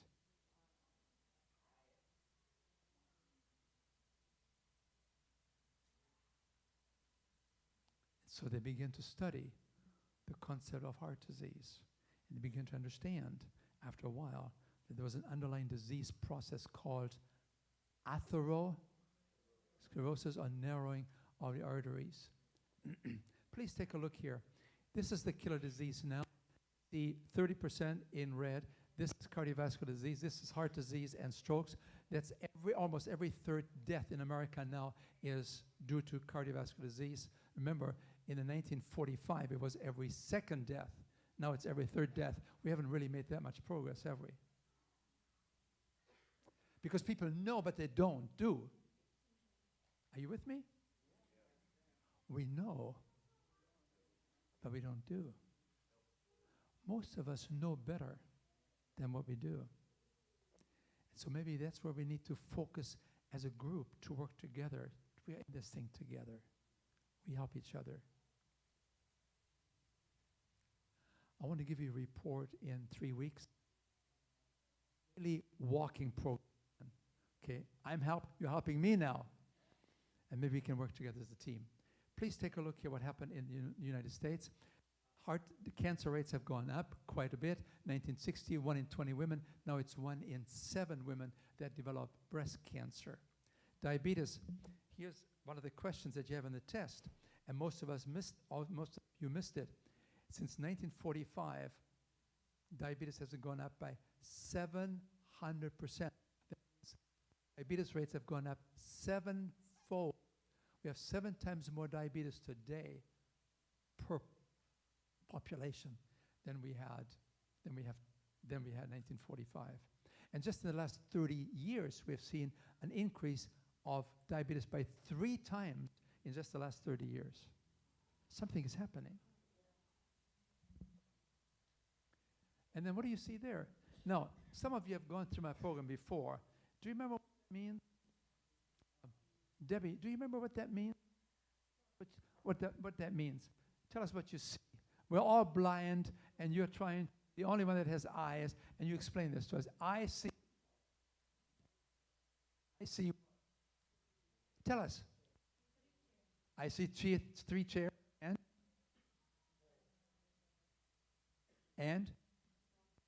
then the chairs are recording certain time periods, 1900, 1900, 1930, and 1970. And then look at it's hard to see. We need to get a new projector here. I mean, really. This projector is not working very well. Please note, in 1900, the width of a chair was 17 inches, 1930, 17.3, 1970, 17.7. It didn't change very much. The chair stayed the same for 70, 80 years. And then something happened. Today, instead of 17 inches, now it's 24 inches. What happened? Did they just make large lumbers? Or did they need the larger chairs to accommodate the derriere?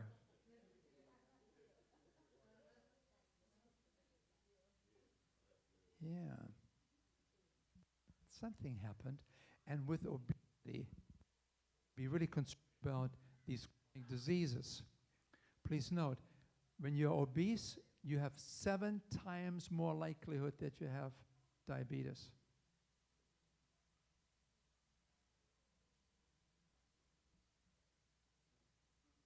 When you are obese, you have 6 times more likelihood of hypertension or high blood pressure. You want to bring your blood pressure down? Cut back on the salt, cut back on the overweight. And when you cut back on salt, you actually also begin to lose weight right there, remember?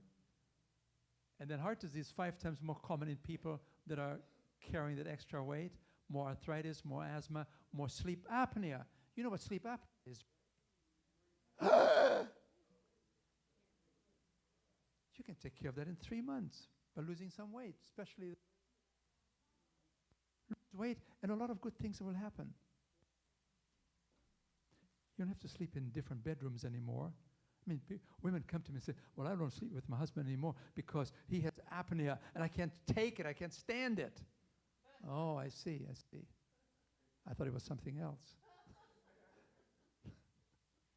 Well, if you lose weight, you can sleep together again. Just give about 3-4 months. Sleep apnea will probably be gone. And then, of course, you have to be concerned about breast cancer and prostate cancer and colon cancer. These are all interrelated, and they are all promoted by excess weight. Well, people have thought for a while that, well, we have so much more of these excess deaths, these chronic diseases, because we live so much longer. And there's a question in the test that I ask you. Do people live longer today than people lived 1900? And how many years? And somebody wrote, yeah, we live 30 years longer now. Well, it's probably true. But the answer was wrong. The only reason why we live longer 30 years now than 100 years ago is because every 5th baby died during the first year of life in 1900 because of infectious diseases, because of poor. And now we don't use many babies anymore. As a matter of fact, we can have a baby that's in its, and we can still save the baby. So the reason why we live 30 years longer is largely because we have saved the children, and that life expectancy.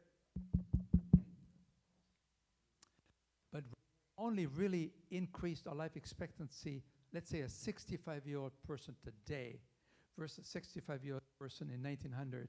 That person today lives maybe 5, 7, maybe 8 years longer than the person 100 years ago. And today we have all the advances of medicine.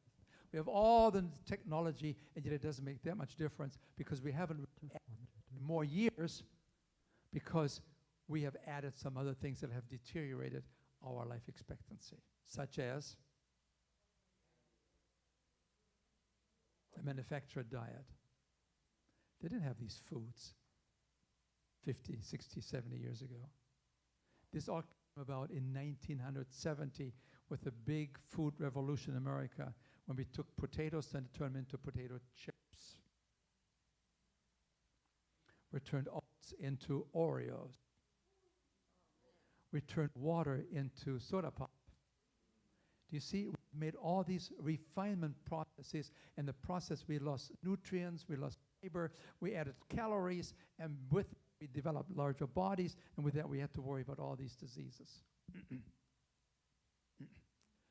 Here it all began in 1970 when they developed the first McDonald's in San Bernardino, not very far from here. Okay, and you take a look from almost nothing to $2 billion a year.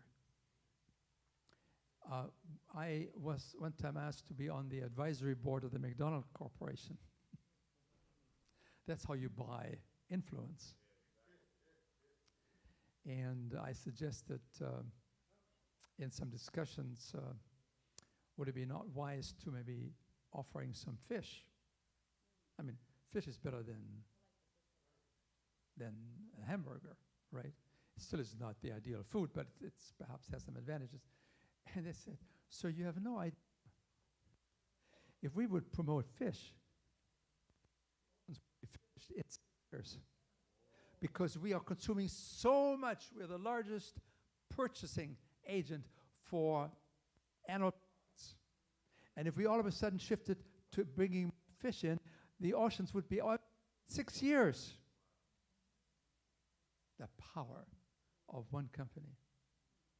I was one time giving a lecture in Solvang, that's in California here, and I was asked to ask about the dangers of a high meat diet.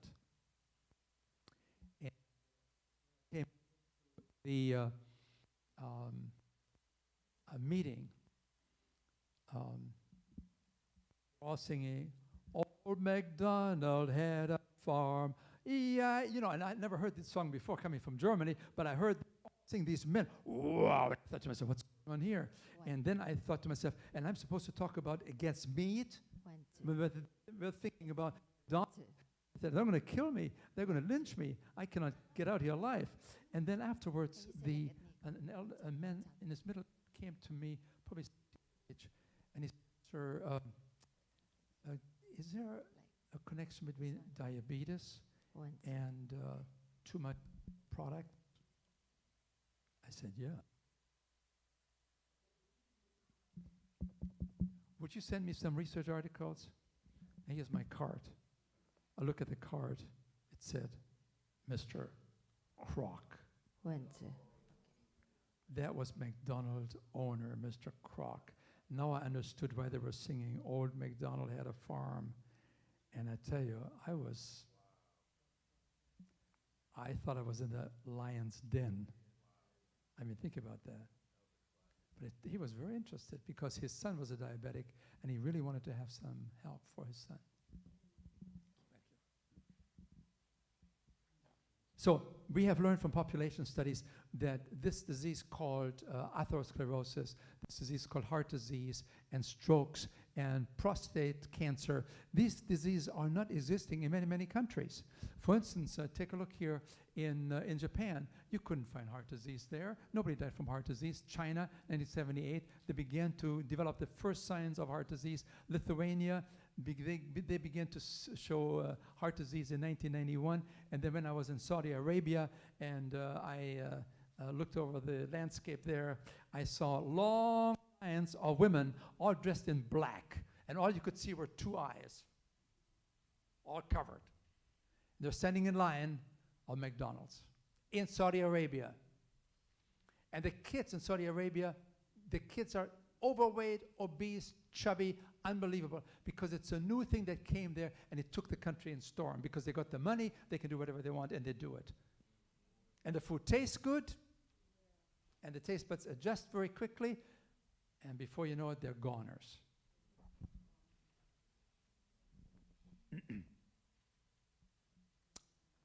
In Lithuania, I spent several years there consulting for the government there and for the medical school, and they told me that in 1990, Lithuania kicked out the Russians. It was a Russian protectorate right close to Finland, and they kicked out the Russians, and the wall came down, and democracy came to Lithuania. They kicked out the Russians, and they brought in the Americans. Guess what happened next? Guess what happened next? No, well, they brought in the Oreos. They brought in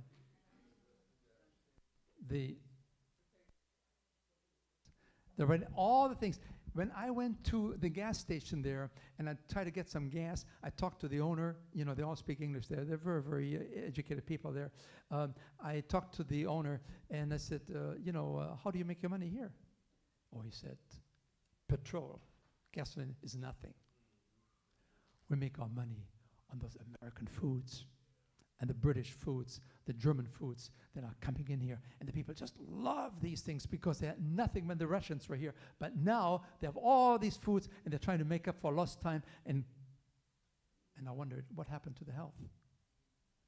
In the last 25 years, since the Russians were kicked out, heart disease doubled in Lithuania. Today, heart disease is more popular in Lithuania than in America. We have exported these diseases with our foods that we have sold for profit. Talk about social responsibility. Talk about ethics. Something to think about, isn't it? So they said to me, "Why are you coming from America to help us?" I said, "I want to atone from the sins of my chosen people, because I came from Germany and made America my home."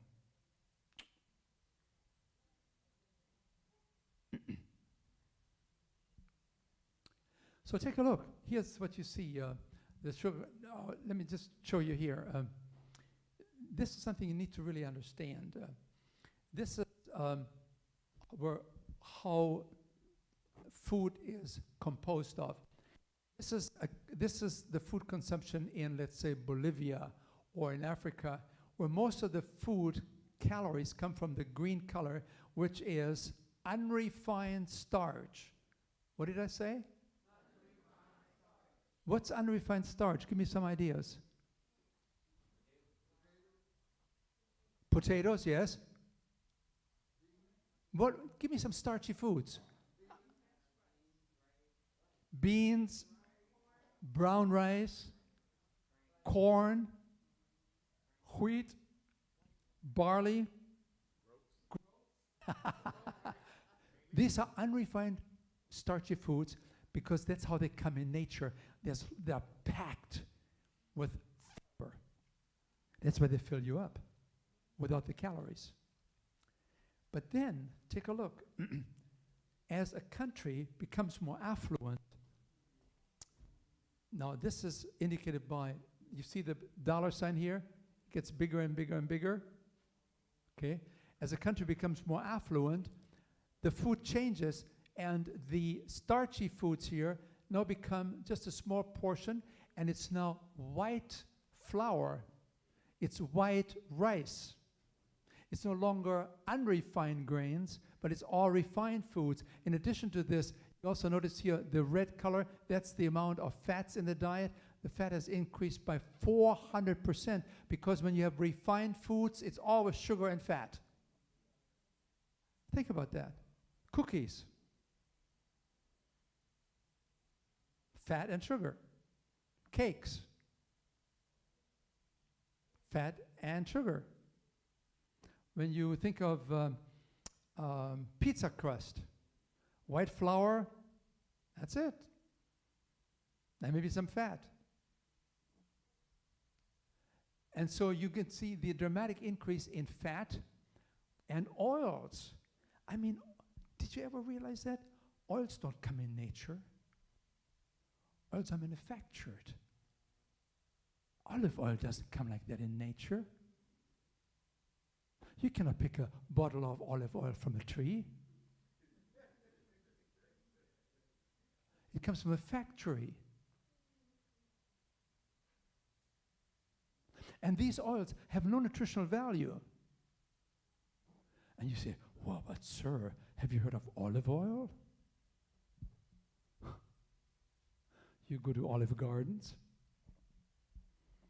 and you have your special dish there, and you're vegetarian, and you know exactly what to choose, but then they bring you a little cup with oil, cold, pressed, virgin, double virgin olive oil. And what they tell you to do is, and here's a slice of white bread, and it becomes like a sponge, and you put it into that little trough of oil, olive oil, and you soak it all up, and you take it and say, now I'm healthy. That's what we're being sold. It has nothing to do with real nutritional science. It's just marketing. We fall for it. And then you have coconut oil. I spoke recently and at an Adventist church, and I said, you have to be careful with oils because there are a lot of calories, but there's not very much nutritional value to it. I said, but coconut oil is good. Coconut oil, I just bought 5 gallons at Costco's. I said, I'm sorry. Coconut oil, there's no oil that is worse than coconut oil because it increases the ability of the liver to make excessive cholesterol more than any other food that you can ever eat. It is worse than eating egg yolks. Coconut oil is producing as a saturated fat the liver to go into overdrive in producing cholesterol. So the cholesterol comes both from the liver and from the cholesterol that you eat. And they said, that cannot be true. You're joking. What shall I do with my 5 pounds of coconut oil now? said, give it to the people you don't like. I said, no, no, no. But you see, we have these ideas. And so please also note what happened to the protein content. You see, on the left-hand side, you have a developing country, and as you move more towards a more affluent society, what happens to the protein content? Increases. Today, we eat twice the amount of protein that the government and the medical authorities tell us we should eat. We got that one raised on the test. We eat twice the amount of protein than what we really need to have. And when you have the excessive protein, what happens to the kidneys? They're overloaded. What happens to the kidneys after 10, 20? Function begins to lessen. And you develop renal disease or kidney disease. So here you see what some of the changes are. Here's the sugar consumption, 1825, 2 teaspoons. Now we consume about 30 teaspoons per person per day. Where does most of the sugar come from? Soda pop. One soda pop is 10 teaspoons of sugar in a 12-ounce can.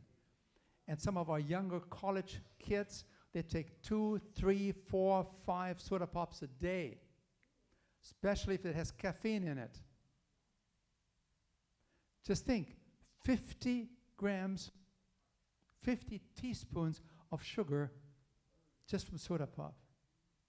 This is what a family with 2 children consumes every week. This is 30, 40 cans of soda pop, husband and wife and 2 small children. That's what we do. This is the American way of life. Or look at the banana split, right? Yeah. See? My wife and I, we have banana splits regularly. We take a banana, we peel it, we slice it, we put some mangoes inside. That's it. Banana split. Low calories, good taste, healthy, designer, master, designer. Look what we did to corn. Did you know that it takes 14 ears of corn to make 1 tablespoon of corn oil? Now, if you wanted to have some corn oil in the days before you had mass processing, can you imagine you would have wanted to have 1 tablespoon of corn oil equivalent? You would have to eat 14 ears of corn. Could you eat 14 ears of corn? It's impossible. But you can get 1 tablespoon of corn oil, no problem. You put in your potato salad, and before you know it. Or you can use the oil and you make corn chips. Look at this, just 1 small little bag of corn chips. That's a ½ pound of fat on your body. And you can eat it in 5 minutes. ½ pound of fat in 5 minutes. And Pringles. Look at this. Now, what do you see there? Tell us. Pringles? On the left side. I see Pringles. It's 63% fat. That's a lot. Can you speak up more so we can all hear it? Pringles is 63% fat. How many calories? What is that? 1,050 calories in a 7-ounce can.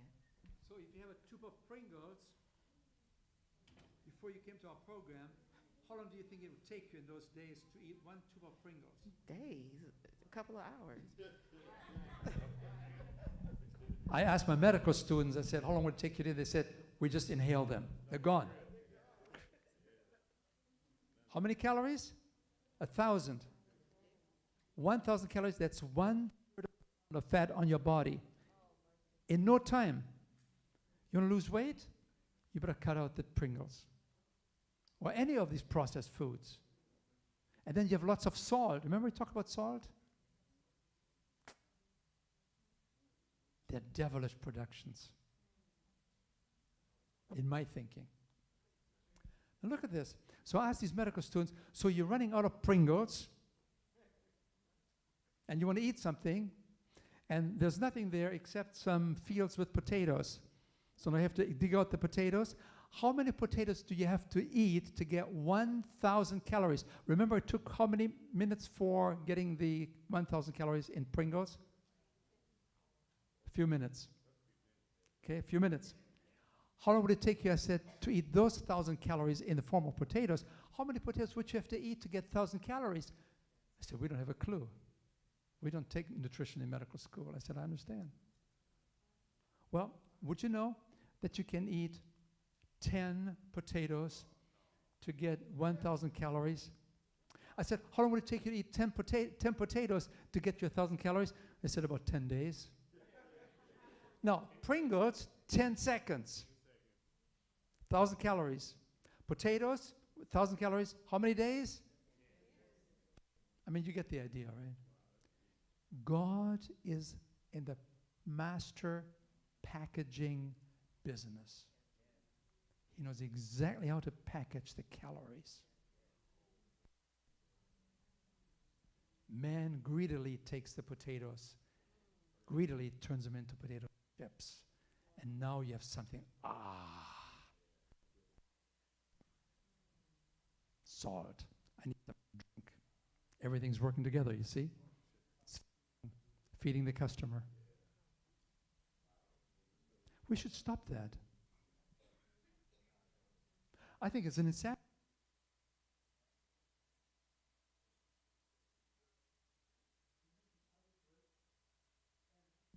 The medical profession has not really yet caught on to this idea that they are just midwives to the food industry, and vice versa.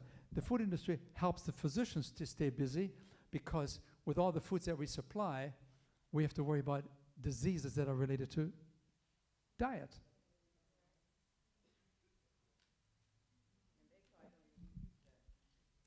Oh, they do. They do. They do. They do. Physicians have as much heart disease as the general population. Sometimes even more. Yeah. Okay, so you see, we're hooked. We're hooked on this kind of a thing. And, you know, it's always the salt and the sugar and the fat that comes with these processed foods. You know, you have a milkshake. Looks very innocent. Big milkshake, 2,000 calories. 2,000 calories. I mean, that's over half a pound of fat on your body. And you can drink that milkshake in...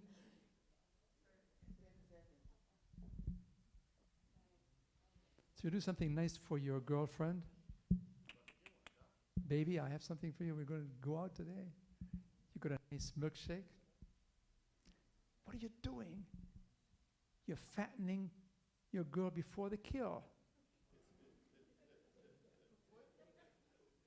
And you know what you're doing, right? I mean, you do it in good intentions, but not aware. Look at this. This is 153 grams of fat, of sugar. That's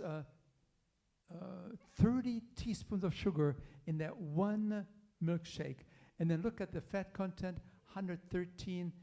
That's about 30 grams of fat. That's a whole ounce of fat in that milkshake. And it takes, honey, you are such a wonderful man. I like to take a closer look at you. And, you know, this is, hello? The culture is killing us. And it's time for us to wake up. I'm not even blaming you for making those choices, because the choices are being conditioned by the culture in which we live. Most of us are not aware of some of these things. Yes. Well. Yeah. Yeah, that's right. You just open the window, right? Yeah, that's right. Yeah. What do you want? What do you want with it? Fries? Yeah, right.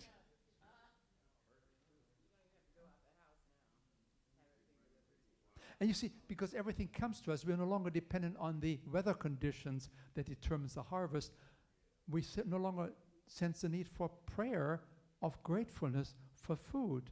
And even if we did, can you really offer a prayer of thankfulness for those kind of products? Yeah, thank you, Lord, for blessing us again, right? Yeah. corrupted taste buds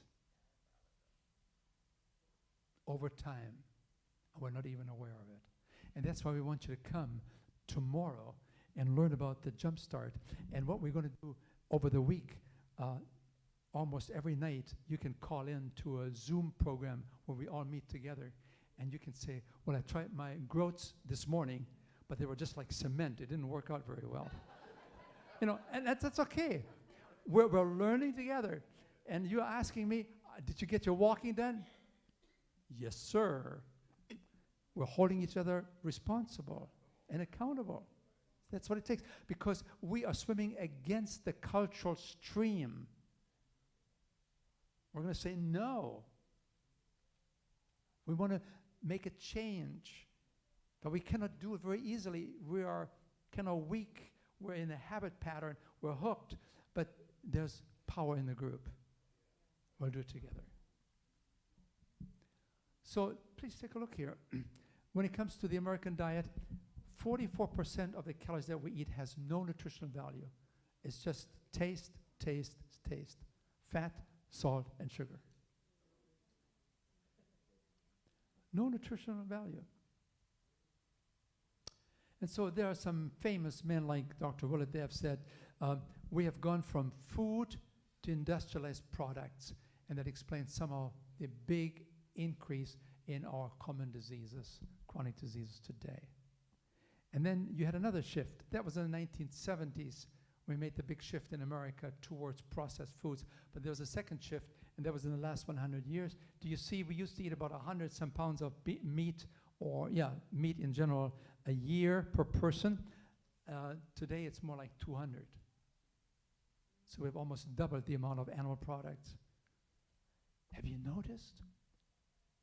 There's an emergence of dialysis centers everywhere. Kidney dialysis centers. Why do you think they're everywhere coming up? People looking for improving their kidneys. Does it work? No. But it's making money. To maybe add another 2-3 years, and then it's over, regardless of the best dialysis centers you have. You got to nip renal disease in the bud. It's too late for you to wait till you're going to be coming to see the dialysis center. They can help you for 2, 3, 4 years to putz along, but folks, you can turn it off.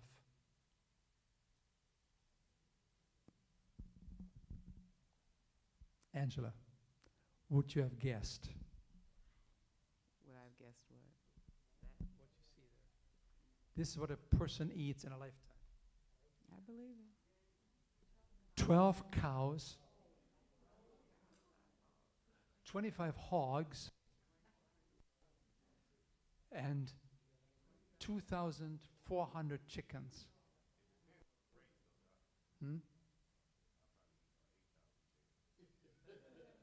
Oh, this is on the average. He said he probably eats 8,000 chickens. That's just averages.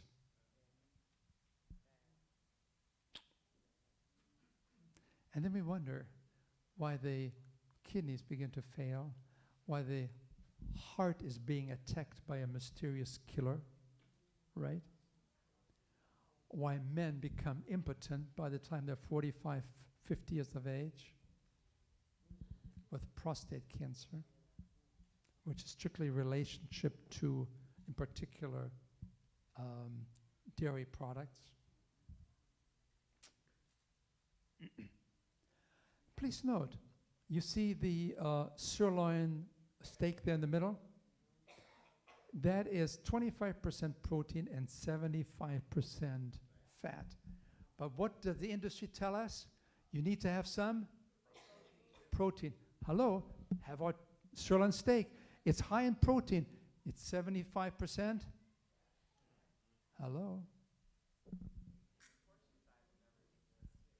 No. When you get a what do they call these now? These hot dogs, yeah. Hot dogs are about 85. Hot dogs are 85% fat. And then some people eat corn dogs. Not the way to go. These are high-fat foods. Most of the fat that we eat comes from meat, poultry, fish, and dairy, 50%. But you can also be a vegetarian if you have a lot of salad oils and shortenings and so on. Do a lot of frying. Of course, you can also get a lot. There's the sausage on the very bottom there, the American hot dog, 85% fat. And then please note, this is the World Health Organization. They had a review of the last 5 years of research studies on the relationship between diet and colon cancer. And they declared that processed meat, what's a processed meat? Is hamburgers a processed meat? Yeah. Is hot dogs a processed meat? Yeah. Is chicken nuggets a processed meat? Yeah. They said the studies are very clear that they are human carcinogens. What's a carcinogen mean? They're causing cancer.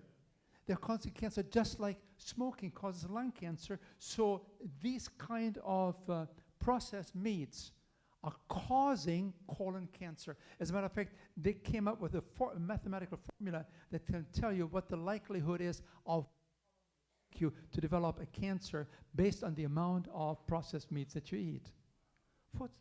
This is not just some vegetarian crazies that are trying to scare you. No, this is scientific data. This is coming from people that have reviewed these studies that are basically meat eaters themselves. They're scientists.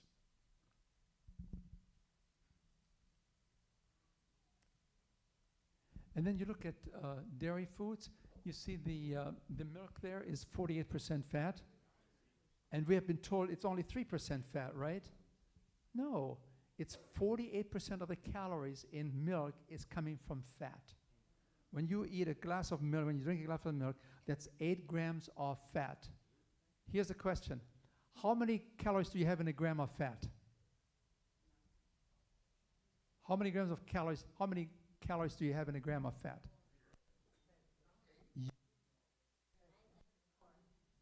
9 calories.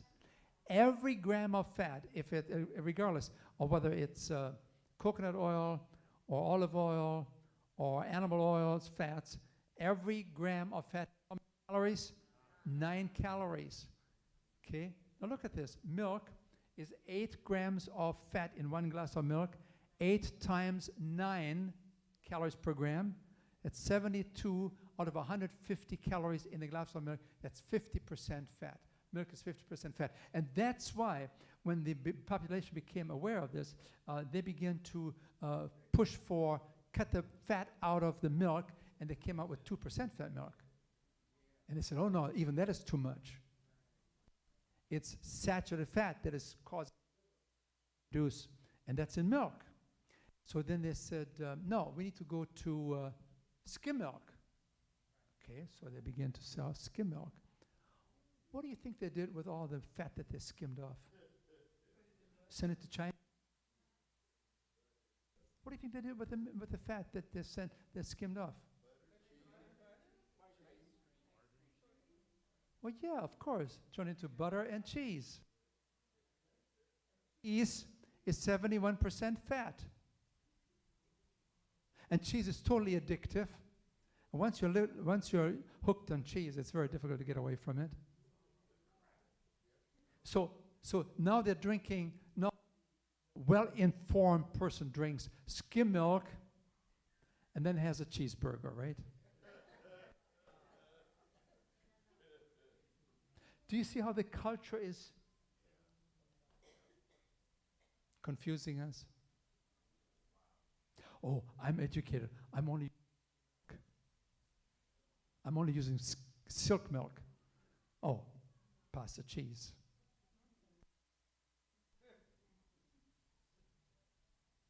Yes.